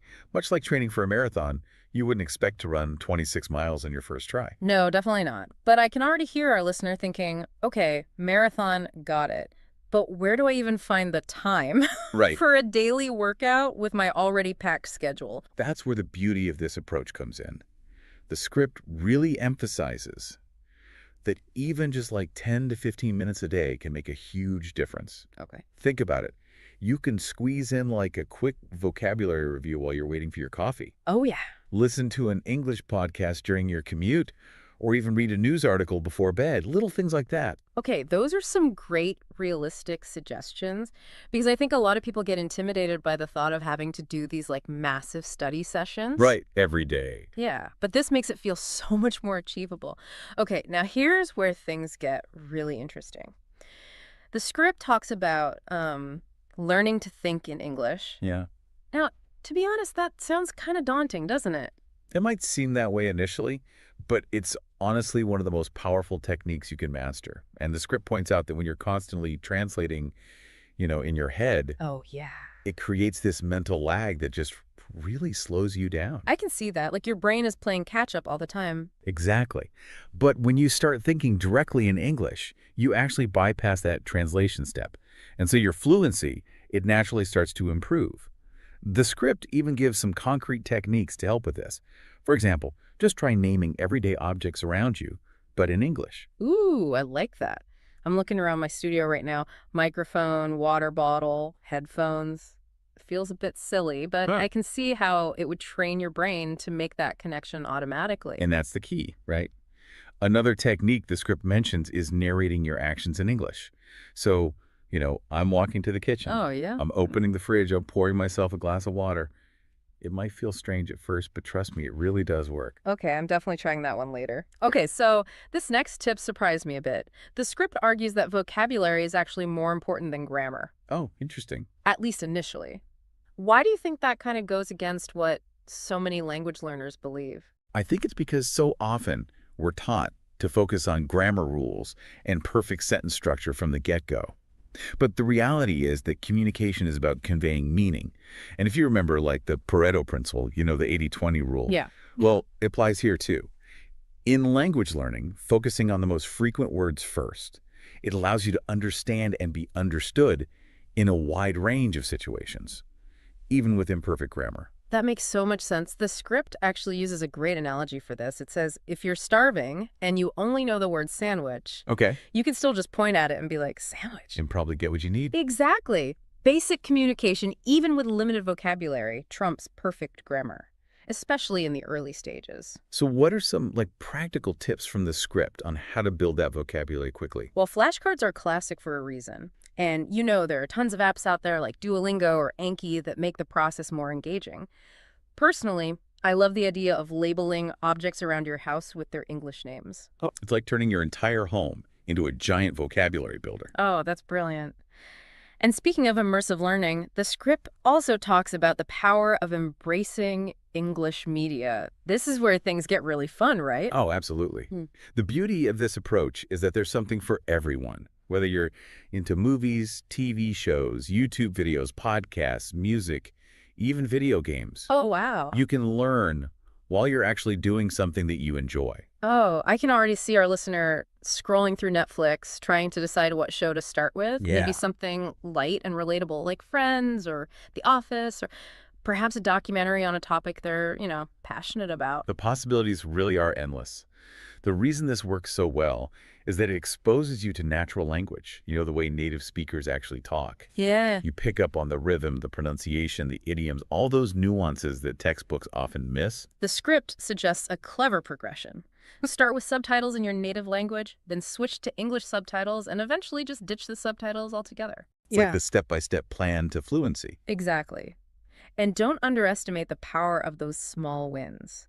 Even just recognizing a few words you've learned while watching a show, it can be a huge confidence booster. For sure. Speaking of confidence, let's address, the elephant in the room. Speaking. Yeah. For many learners, this is like the scariest part. Yeah. What does the script say about, overcoming that fear? Well, it does acknowledge that speaking can be intimidating, but it also really emphasizes that it's absolutely essential for fluency, and that mistakes are not only inevitable, but actually helpful. Okay, mistakes are helpful. I mean, I get that they're part of the process, but some mistakes feel more frustrating than helpful. How can our listener reframe those moments, like when they stumble over their words or say the wrong thing? Think of mistakes as feedback. They're actually highlighting areas where you need more practice or clarification. So instead of getting discouraged, embrace those moments as opportunities to learn and to grow. Remember, every native speaker was once a beginner too. That's a really great way to look at it. Now, the script also suggests finding a language exchange partner, or joining a class, or even, wait for it, talking to yourself. Yes, you read that right. Talking to yourself in English can be incredibly beneficial. Interesting point. But isn't that, a bit, weird, talking to myself?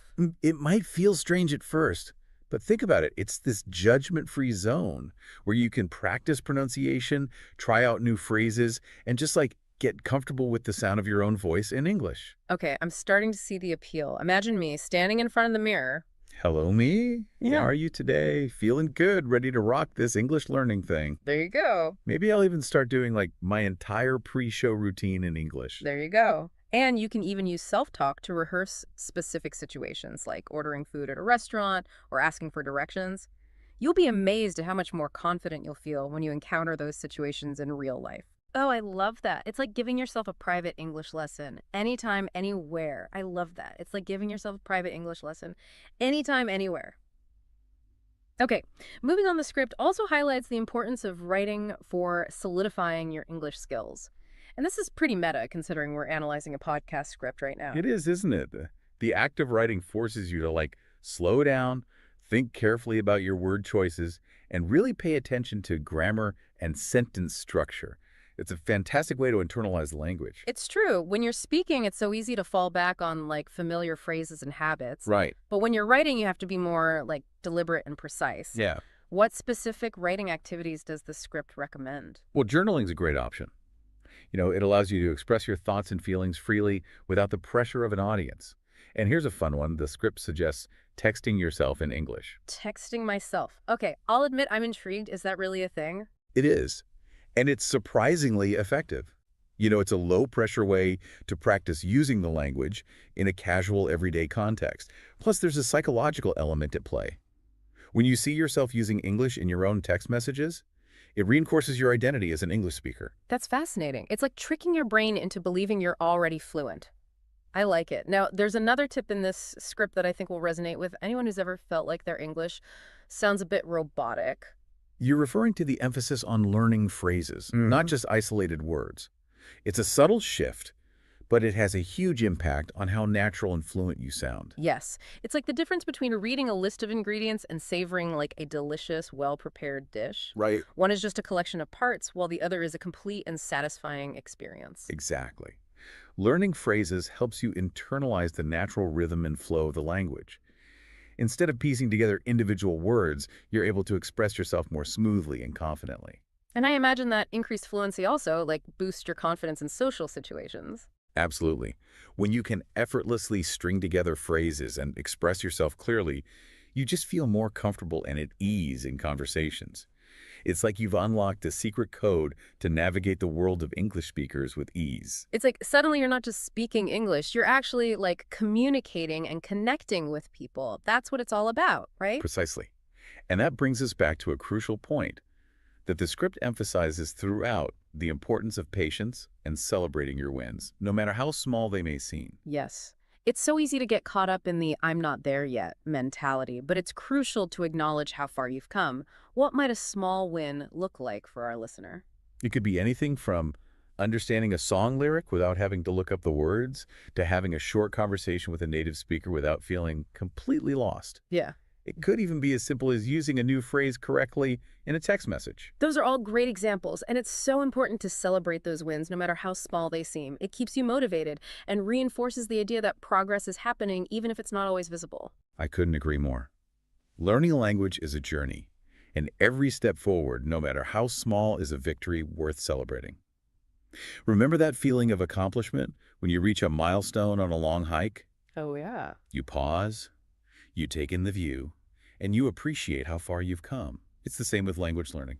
I love that analogy. It's a reminder that we're not just trying to reach a destination, we're also enjoying the journey itself. Exactly. And that enjoyment is crucial for staying motivated in the long run. So to recap some of the key takeaways we've gleaned from this fascinating podcast script, think in English whenever possible. Embrace those little wins. Talk to yourself, don't worry, we won't judge. And remember that fluency comes from embracing the journey, not just racing to the finish line. Beautifully summarized. This deep dive has provided our listener with a roadmap, a toolkit of techniques and strategies to accelerate their English learning. But as with any journey, the true adventure begins when you take that first step. Exactly. And speaking of first steps, there's a thought-provoking question the script poses that I think is worth pondering. It asks, what's your why for learning English? That's such a powerful question because it gets to the heart of motivation. When you have a clear purpose, a driving force behind your learning, it becomes easier to stay committed, even when the going gets tough. It's like having a compass that guides you through the, ups and downs of the learning process. Precisely. So to our listener, I would say this. Take some time to reflect on your why. Why is learning English important to you? What doors will it open? What dreams will it help you achieve? Once you have that clarity, the journey becomes much more meaningful and rewarding. That's such a great point. It's not just about memorizing vocabulary or mastering grammar rules. It's about connecting with people, experiencing new cultures, and expanding your horizons. Knowing your why gives you that extra fuel to keep going. Absolutely. And on that note, I think it's time to wrap up this deep dive. It's been a fascinating exploration of not just how to learn English, but also the deeper reasons why we embark on this incredible journey. It's funny because we started this deep dive by analyzing a podcast script about learning English. And now we're encouraging our listener to potentially create their own English podcast one day. Right. Full circle moment. It really shows that with the right approach and a little dedication, anything is possible. Absolutely.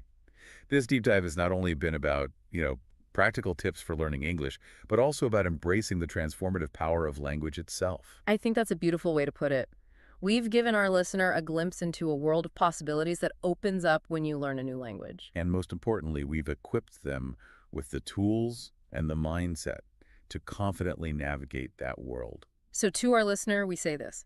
Keep practicing, keep exploring, and never lose sight of your why. And remember, you're not alone on this journey. There's a whole community of English learners out there ready to support and encourage you every step of the way. And who knows? Maybe one day we'll be listening to your podcast, inspired by your journey and your unique perspective. Wouldn't that be amazing? That's what makes this all so exciting, the potential for connection, growth, and discovery that comes with learning a new language. Well said. And on that note, I think it's time to wrap up this deep dive. Happy learning, everyone.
The Girl Who Spoke 7 Languages.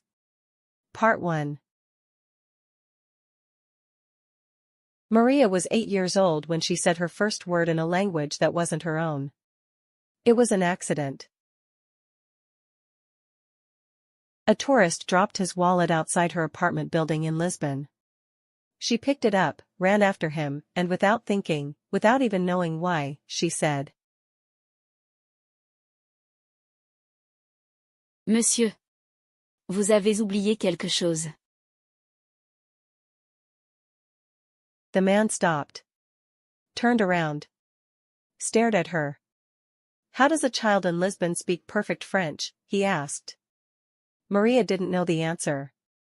She went home, told her mother, and her mother laughed. You probably heard it from the TV, she said. But Maria knew it wasn't the TV. She had never studied French. Never had a French teacher. Never even been to France. Yet the words had come out, naturally. Perfectly. Like breathing. That night, lying in her small bed, Maria stared at the ceiling and whispered words in a language she didn't recognize. She was terrified. But more than terrified. She was curious. By the time Maria was 12, she spoke 4 languages fluently. Portuguese, French, Arabic, Mandarin. Her teachers didn't know what to do with her. Her classmates thought she was strange. Her father, who had left when she was 3, didn't know she existed anymore. The only person who believed in her was her grandmother, Avu Helena. Every Sunday, Avu Helena would sit with Maria at the kitchen table, pour 2 cups of strong coffee, and say, "The world gave you a gift, my love. The question is, what will you give back to the world?" Maria never had an answer. Until the day everything changed. She was 16 when she got the letter. A scholarship. A full scholarship to one of the most prestigious language schools in Europe, in Vienna, Austria. Maria held the letter with shaking hands. It was everything she had ever wanted. But Vienna meant leaving Lisbon. Leaving her mother, who worked 2 jobs. Leaving Avu Helena, who was getting older and slower every year. Leaving the only life she had ever known. Her mother cried when she read the letter. But they were not sad tears. "Go," her mother whispered. "Go and become everything I never could." The night before she left, Avu Helena pressed something cold into Maria's hand. A small silver ring. "This belonged to your great-grandmother," she said. "She also had a gift the world didn't understand. Promise me you will not hide yours." Maria promised. 3 days later, she boarded a plane for the first time in her life. She had no idea that in Vienna she would discover that her gift was not what she thought it was. End of part 1. In part 2, Maria arrives in Vienna and meets someone who knows things about her that no stranger should ever know. If this story moved you, subscribe to English Tales and Trails. Next episode drops soon. You won't want to miss what happens to Maria in Vienna. You made it all the way, look at you, hanging through the chaos and the bloopers too. If you're grinning at the screen right now, guess I did my job somehow. The Girl Who Spoke 7 Languages, Part 2, Vienna and the Boy with No Name. Maria had never seen snow before, not real snow, not the kind that covers everything, the streets, the rooftops, the iron lampposts, in complete silence. She stood outside Vienna airport with one small suitcase and watched the city breathe. It was nothing like Lisbon. Lisbon was loud and warm and smelled of salt and old tiles. Vienna was cold and grand and beautiful in a way that made her feel very, very small. She was 16 years old. She knew nobody. And for the first time in her life, she was completely alone. She thought of her mother at the airport gate that morning, trying not to cry, failing. She thought of Avu Helena pressing the silver ring into her palm. "Promise me you will not hide your gift." She looked down at the ring. Then she picked up her suitcase and walked into the city. The language school was called Institute Central. Tall gray building, iron gates, old stone walls that smelled of wood polish and centuries. Maria liked it immediately. She shared a room with Sophia from Brazil, who talked constantly and laughed at everything, and Yuki from Japan, who was quiet. and made her bed with military precision every morning. That first evening, the three of them sat on the floor and shared food from home: Sophia's coconut biscuits, Yuki's rice crackers, Maria's slightly crushed pastel de nata. For a few hours, she forgot she was scared, but the nights were harder. Lying in the dark, listening to Vienna, trams, voices in German, distant piano music, Maria felt something she had never felt before. Not homesickness, something deeper, like she had stepped out of her own life and wasn't sure she could step back in. She opened her hand and looked at the silver ring. Was that enough? Here, surrounded by extraordinary students from all over the world, was her gift anything at all? She closed her fingers around the ring and tried to sleep. The next morning she was late for her first class. She ran down the corridor, turned a corner, and walked straight into someone. Papers everywhere, books on the floor. "I'm so sorry," she said automatically, in French. She looked up. A boy, maybe 17 or 18. Dark eyes, dark coat, expensive scarf. Hair slightly messy in a way that suggested he didn't care. He was looking at her with an expression she couldn't read. "You're from Lisbon," he said quietly, in perfect Portuguese. Maria froze. "How did you know that?" He picked up his papers slowly, said nothing for a moment, then, "I've been waiting for you," and walked away. Maria stood alone in the corridor, heart hammering. She had never met this boy before, she was certain. So how did he know where she was from, and what did he mean, waiting for her? She asked Sophia about him that evening. "Dark coat, dark eyes, speaks Portuguese?" Sophia raised an eyebrow. "That's Lucas, Lucas Ferreira. But Maria, everybody knows about Lucas." "What do you mean everybody knows?" Sophia lowered her voice. "His family, they're connected to this school somehow. Nobody knows exactly how. He's been here 3 years already, speaks 9 languages. 9, Maria." She paused. "And he never talks to anyone. Ever." "He talked to me," Maria said quietly. Sophia stared at her. "Then you need to find out why." The next morning, Maria found a note slipped under the dormitory door. No name, no explanation, just 5 words written in small, precise handwriting. "Your grandmother sent me here." Maria sat on the edge of her bed and read the note 3 times. Her hands were not completely steady. Avó Helena, who had never left Lisbon, who had pressed a silver ring into her granddaughter's hand and whispered words about gifts and promises. How did she know Lucas Ferreira? What had she told him? And why, of all the things she could have said to prepare Maria for Vienna, had she never once mentioned his name? In Part 4, Maria confronts Lucas, and the truth about Avó Helena and the ring is more complicated than she ever imagined.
I am blending the smoothie.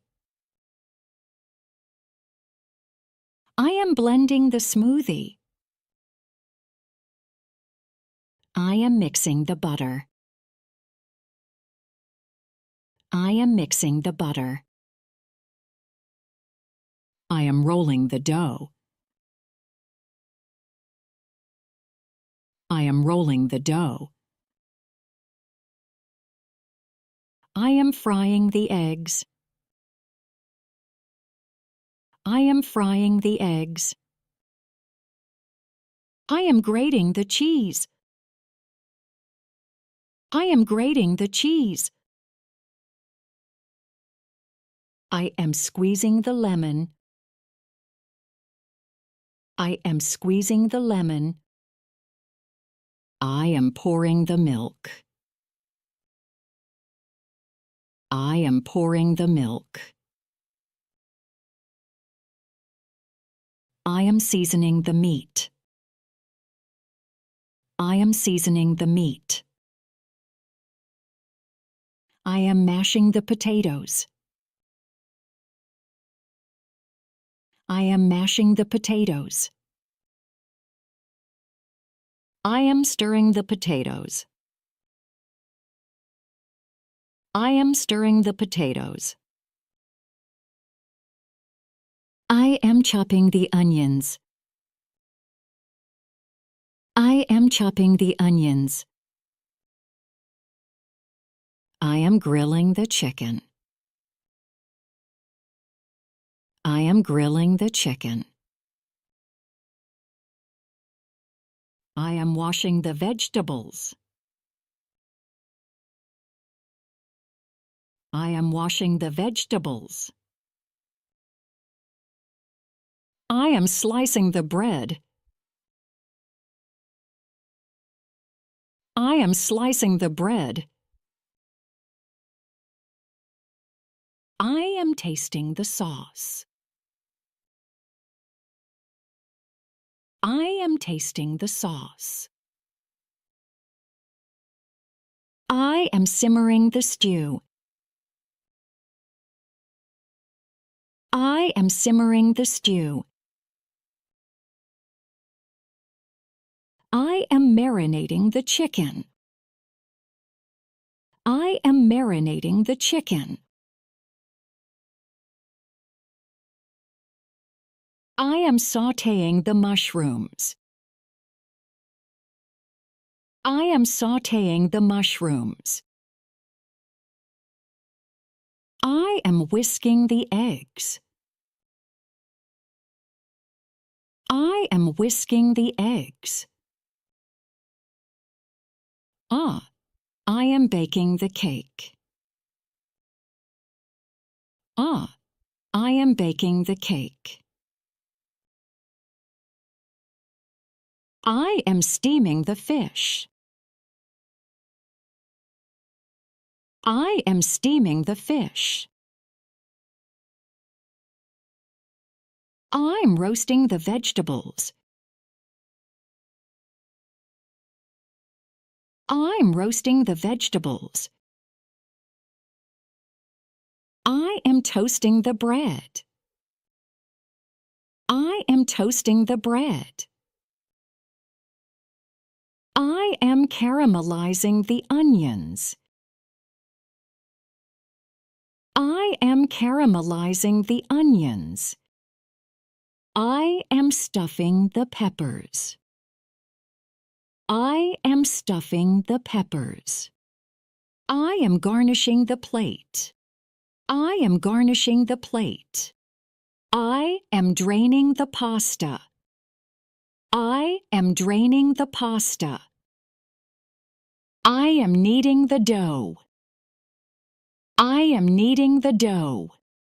I am flipping the pancakes. I am flipping the pancakes. I am coating the chicken. I am coating the chicken. I am glazing the ham. I am glazing the ham. I am julienning the carrots.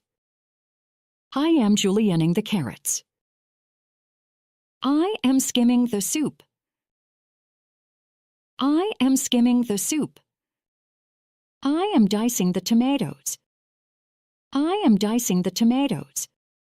I am mincing the garlic. I am mincing the garlic. You made it all the way, look at you, hanging through the chaos and the bloopers too. If you're grinning at the screen right now, guess I did my job somehow. Hey, thanks for sticking around. I think I like him. You think? Okay. I stalked his Instagram. That's not thinking. That's research. I'll sleep early tonight. Sure. Just one video. Famous last words. I'm starting a diet. Again? This time it's serious. What are you eating? Pasta. Of course. I need new clothes. You have clothes? Not for my new personality. I need to study. Didn't you say that yesterday? I was planning. Of course. Very productive. I'm so busy. Doing what? Thinking about working. I'm starting a healthy lifestyle. I support you. I woke up at 7. Impressive. Then I ordered pancakes. Balanced. He liked my photo. Okay. From 2019. Oh. What does it mean? It means he was bored. I need motivation to go to the gym. Think about your goals. My goal is to lie down. Strong mindset. I need to save money. Same. No spending this week. Good plan. Let's order food. Obviously. He said see you later. Normal. But what if he doesn't mean it? He probably does. But what if... Stop. I don't know what to wear. You look good in everything. I know, but I want to look amazing. You always do. True. Problem solved. I need coffee. Now, immediately. Yesterday. You had 3 cups this morning. That was survival. This is living. There's literally no difference. There is, and coffee understands that even if you don't. Did you study for the test? I read the title of the chapter. That's not studying. It's exposure. Very different. We're going to fail. We're going to fail informed. The title was just the subject name. Then we are very, very informed. If penguins could talk, what do you think they'd say? It's cold. Constantly just that. No personality? No depth? They live on ice. They have one topic. I feel like they'd be really sarcastic. So, basically you, but in a tuxedo. I do look good in a tuxedo. You've never worn a tuxedo. And yet... You ate my leftovers. I didn't know they were yours. They were labeled. I thought that was a suggestion. I want you to think very carefully about your next sentence. I bought you new ones? You absolutely did not. I thought about buying you new ones. That's somehow worse. I'm cutting out sugar. Amazing. Proud of you. I deserve a reward. For what? Self-control. What's the reward? Cake. Today I'm being productive. Love that. What first? Making a to-do list. Great. Then? Rest after all that work. I went to the gym today. Really? I walked in. And? Looked around. And? Came home inspired. I paid bills today. Responsible queen. I need a reward. Like what? Spending money.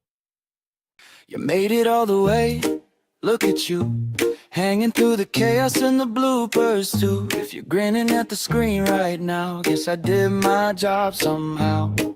Hey, thanks for sticking around. Have you ever found yourself just staring at a list of verb conjugations and feeling completely defeated? Oh, I think we all have. Right.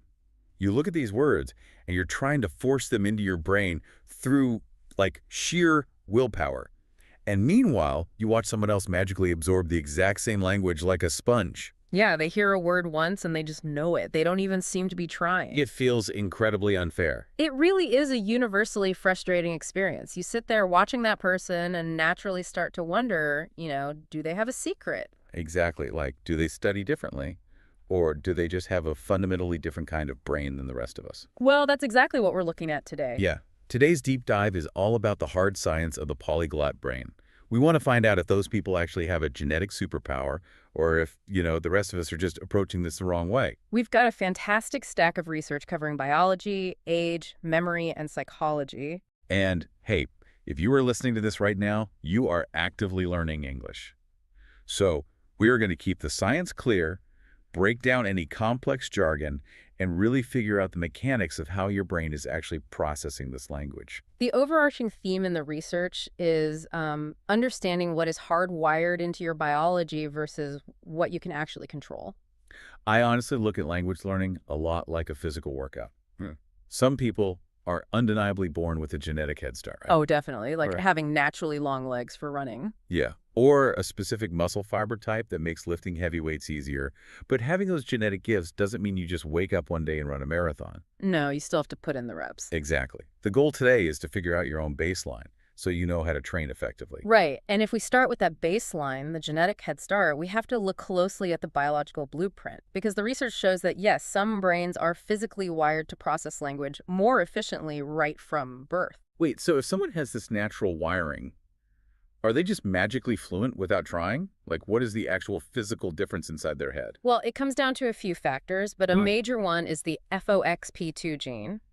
In the scientific community, it's often nicknamed the language gene. The language gene. Yeah, but it doesn't give you vocabulary. Variations in this specific gene influence the motor control of your mouth and face, and this is key how efficiently your brain processes syntax. The syntax being like the order of words in a sentence. Exactly. But genetics is just the instruction manual, The real magic is in the physical structure the brain builds, specifically something called white matter integrity. Okay, I've always pictured the brain as gray matter. Yeah. The wrinkly outside part where the actual thinking happens. Yeah. So what is white matter? Is it like the internal cables connecting the computers?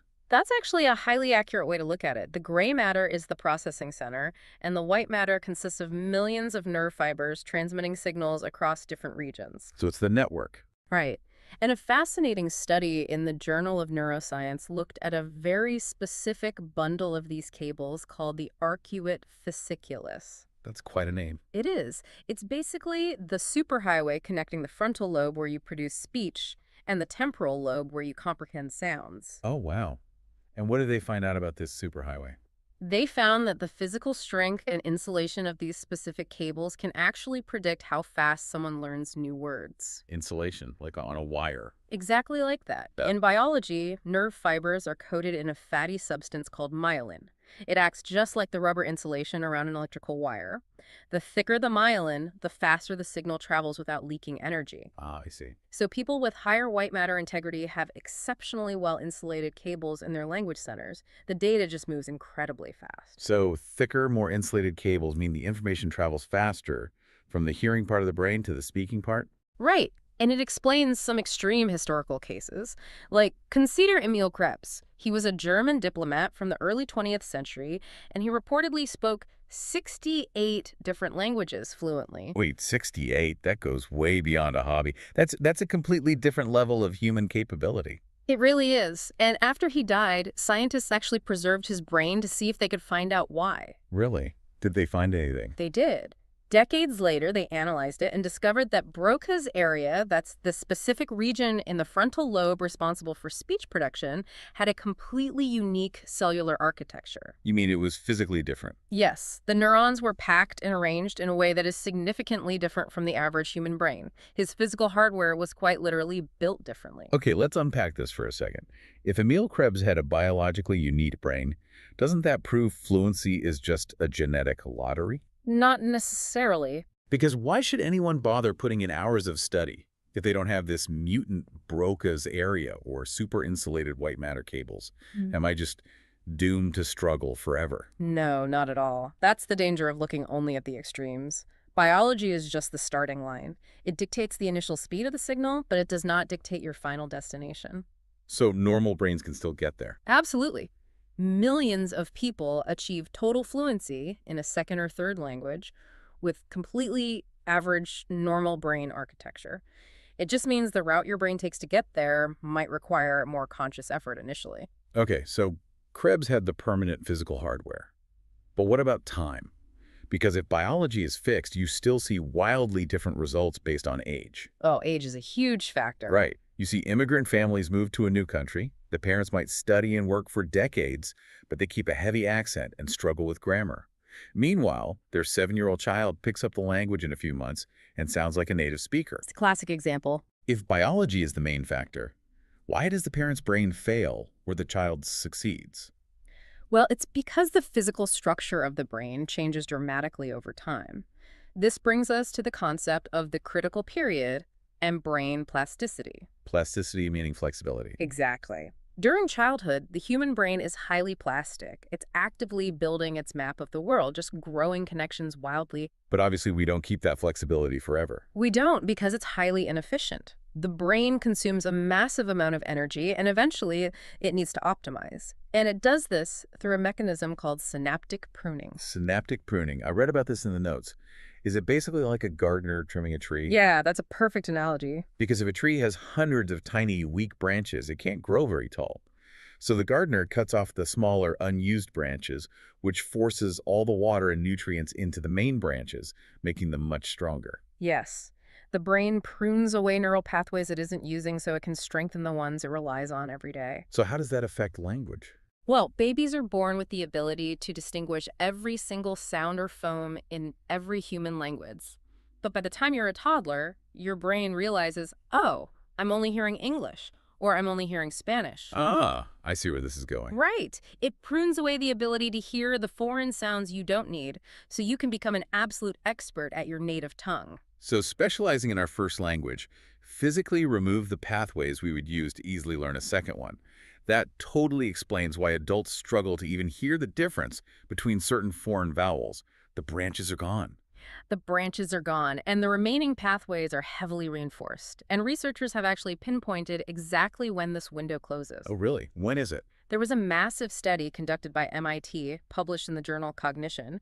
They used an enormous data set of 670,000 participants. Wow, that's huge. Yeah, and they found that the ability to learn a new language with true native-level grammatical proficiency peaks at age 17.4. Wait, why 17.4? That is such a specific number. It corresponds to the final major wave of brain maturation. The prefrontal cortex finishes its major development, and the overall plasticity of the brain settles into its adult form. The cement finally dries. Exactly. Yeah. After 17.4, the ability to effortlessly absorb native-level grammar begins a steady decline. Okay, but since almost everyone listening to this right now is well past 17.4 and our cement is dry, how are we actually processing English right now? That's the big question. Right, because we can't use childhood plasticity and we can't change our genetics. So what is the actual mental tool we are relying on as adults? Well, this is where we shift from physical brain traits to active cognitive processes, because adult language learning is essentially a massive conscious data processing task. Okay. And the primary tool your brain uses for this is your working memory. Working memory. So we aren't talking about long-term memory, like where you store your childhood memories or facts for a test. We're talking about the short-term workspace inside your head. Yes. Working memory is how much active information you can juggle in your mind at one exact moment. And within that workspace, there is a specific component called the phonological loop. The phonological loop. Yeah, it deals entirely with auditory information, the raw sounds you're hearing in real time. So if I'm trying to picture the phonological loop, is it basically like a short-term audio recorder inside my head? That's a great way to think of it. Like when someone speaks to me in a new language, my brain hits record. And if I have a highly efficient loop, I can hold on to a longer string of sounds and let the recording play back in my head for a few extra seconds before it disappears. That playback mechanism is the key to everything. The longer the raw audio loops in your working memory, the more time the analytical part of your brain has to decode it. So it's not just about memorizing a sound. No. High working memory is the mechanism that allows you to subconsciously spot patterns. How does that work in practice? Like spotting a grammar pattern? Exactly. Imagine you hear a new verb in 3 different sentences. If your phonological loop holds onto those sentences long enough, your brain starts to notice, wait, every time they talk about the past, there is an ED sound at the end of the word. Oh, I get it. You start to internalize the grammar naturally, like a detective reviewing an audio tape, rather than having to consciously memorize a rule from a textbook. Yes, that is the ultimate goal, just naturally feeling what is correct because your brain has processed the pattern. But here's a major variable. What if your working memory is great, your genetics are completely fine, but you sit down to practice and you still just freeze up? Like you learn nothing. Now we're talking about the affective filter. The affective filter. Yes. This concept was introduced by Dr. Stephen Krashen, a linguist from the University of Southern California. And honestly, understanding the affective filter hypothesis is arguably the single most important thing for an adult learner. Okay, let's break down the jargon for the listeners. Yeah. Affective sounds very academic, but it really just means emotional, right? Yes, exactly. So Krashen is saying that your emotional state creates a literal filter in your brain. It's not just a metaphor. It is a biological mechanism. When you feel anxious about your accent or stressed about making a mistake in public, or even if you're just terribly bored by the material, your brain enters a low-level stress state. Wait, so Krashen is saying that my anxiety about speaking to a native speaker or my boredom with a grammar textbook is literally physically blocking the language from entering my memory. Yes. Your brain is essentially a survival machine. When you feel stress, your amygdala, the brain's threat detection center, hijacks your cognitive resources. Oh, wow. The brain prioritizes survival over learning. So the phonological loop we just talked about, it gets shut down. Yeah. The new vocabulary simply bounces off the wall and never reaches the language processing centers in the cortex. This perfectly explains a phenomenon you see in language classes all the time. Extroverts almost always seem to learn faster at the very beginning of their journey. You absolutely do. And it's not that they have better memories, it's that their filter is lower. Exactly, because extroverts generally experience less social anxiety. They are more willing to make mistakes in public. They will try to speak, use entirely the wrong verb tense, and not feel a paralyzing sense of shame. Right. And by staying relaxed, their working memory stays wide open. Plus, that constant output speaking out loud forces the person they are talking with to provide immediate feedback, which rapidly accelerates the learning loop. This reminds me so much of Benny Lewis. Oh, the fluent in 3 months guy? Yes. Yeah. If you just look at his results today, you might assume he has the Emil Krebs brain. Yeah. But Benny actually failed learning the Irish language in school for 11 straight years. He was absolutely not a natural genius. He is a textbook case study for the power of the affective filter. His early failures weren't due to a lack of intelligence. They were due to the traditional high-stress, perfection-focused school environment. Completely. And his ultimate success later in life came from a philosophy he calls speak from day one. He completely embraces the embarrassment of being wrong. Which is so hard to do. It is. But he accepts that he's going to sound silly, he's going to make ridiculous mistakes, and he actively refuses to let it cause him anxiety. By intentionally removing the stress, he takes down the biological wall, and the language is allowed to flow straight into his working memory. The implication of that is massive. It means that a huge portion of your learning speed is entirely within your control. It's about actively managing your own psychology, calming your amygdala, and creating an internal environment where your brain feels safe enough to learn. So let's play this out. Let's say you manage your psychology, you lower your affective filter, you push through the awkwardness, and you successfully learn a second language. Okay. If Benny pushed through and lowered his filter, does his brain change? Yeah. Like, if you decide to learn a third language, is the process harder or easier than the first time? Oh, it gets significantly easier. Linguists call this the snowball effect, looking specifically at language transfer and third language acquisition. The fundamental rule is, well, the more you know, the easier it gets. Why is that? Are we suddenly growing thicker white matter cables just by practicing? It's less about changing the physical cables and more about leveraging the software you have already installed. The most obvious way is through cognates and structural similarities. Like shared words. Right. If a native Spanish speaker decides to learn Italian, they are absolutely not starting from zero. The languages share a common Latin ancestor, meaning thousands of words sound almost identical and the grammatical frameworks match. They are practically starting at 80% proficiency. But what if the languages share absolutely nothing? What if an English speaker learns Japanese and then decides to tackle Russian? There are no shared words or cognates to lean on. That brings us to metalinguistic awareness. This is a fantastic cognitive milestone. By going through the struggle of learning a second language, your brain has essentially learned how to learn a language. What does that mean in practice? How to learn? You become aware of abstract grammatical concepts that don't exist in your native tongue. If you only speak English, the idea that a table is a feminine word and a chair is a masculine word seems utterly illogical. Right, it doesn't compute at all. But once you fight through learning Spanish and finally grasp the concept of gendered nouns, your brain creates a mental file folder for that idea. Ah, I see. So years later, when you learn Russian and encounter gendered nouns again, your brain doesn't trigger a stress response. It says, oh, I know how this mechanism works, and simply sorts the new vocabulary into the existing folder. You know, if I'm thinking about metalinguistic awareness, the best analogy I can come up with is learning to drive a manual transmission car. Okay, I like that. If you've only ever driven an automatic, getting into a stick-shift car for the first time is terrifying. You're trying to balance the clutch pedal, the gas, the steering wheel, and the gear shifter all at once. The car stalls, you panic, your effective filter goes way up. The cognitive load is entirely overwhelming. Right. But once you finally understand the friction point, and your brain builds the physical coordination to operate a clutch, the mystery is completely gone. Exactly. If you then jump into a totally different brand of manual car, say, moving from a Honda to a Porsche, it might feel a little stiff or strange for the first 2 minutes, but you know the underlying mechanics. You don't have to relearn what a clutch is, you just drive away. Yeah. That is metalinguistic awareness. It's the perfect comparison. Right. You are no longer learning how to drive, you're just learning the specific quirks of a new vehicle. Let's bring all this science together because we've covered everything from genetics to psychology today. Yeah. If we map out the research, it really falls into two distinct categories, right? Things you cannot change and things you absolutely have the power to control. Exactly. Brain anatomy, like your FOXP2 gene variations and your natural white matter integrity, is fixed.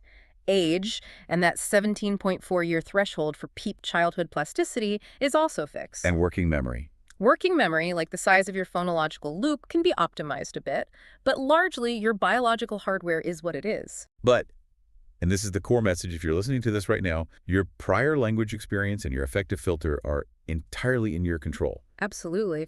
As a B1 or B2 English learner, you have already proven that your brain can acquire language. You've already built some of that metalinguistic awareness. The clutch is already installed. You have survived the hardest part, which is building the initial framework. Biology certainly matters. We aren't going to deny the science. But your mindset is the ultimate key to unlocking whatever biological potential you have. You do not need the brain of Emil Krebs to become fluent in English. No, you don't. You don't need to be under the age of 17, and you don't need magic genes. What you need is to manage your amygdala. Lower your stress. Relax. Be willing to sound a little silly sometimes, just like Vinnie Lewis did when he finally learned Irish after failing for 11 years. The only thing truly standing in your way is that invisible wall of anxiety. And if we look at the bigger picture, it leads to a truly fascinating final thought. We know that the struggle of learning a second language builds metalinguistic awareness. Right. So consider this. What if the frustration you are feeling right now, wrestling with English grammar and forcing your brain to process new sounds? What if that very struggle is permanently strengthening your cognitive pathways? Oh, wow. By pushing through the difficulty today, lowering your filter, and doing the hard work, you might be slowly molding your own brain to be a little more like Emil Krebs every single day. Now, that is a thought worth holding on to next time you open your textbook. Keep putting in the reps.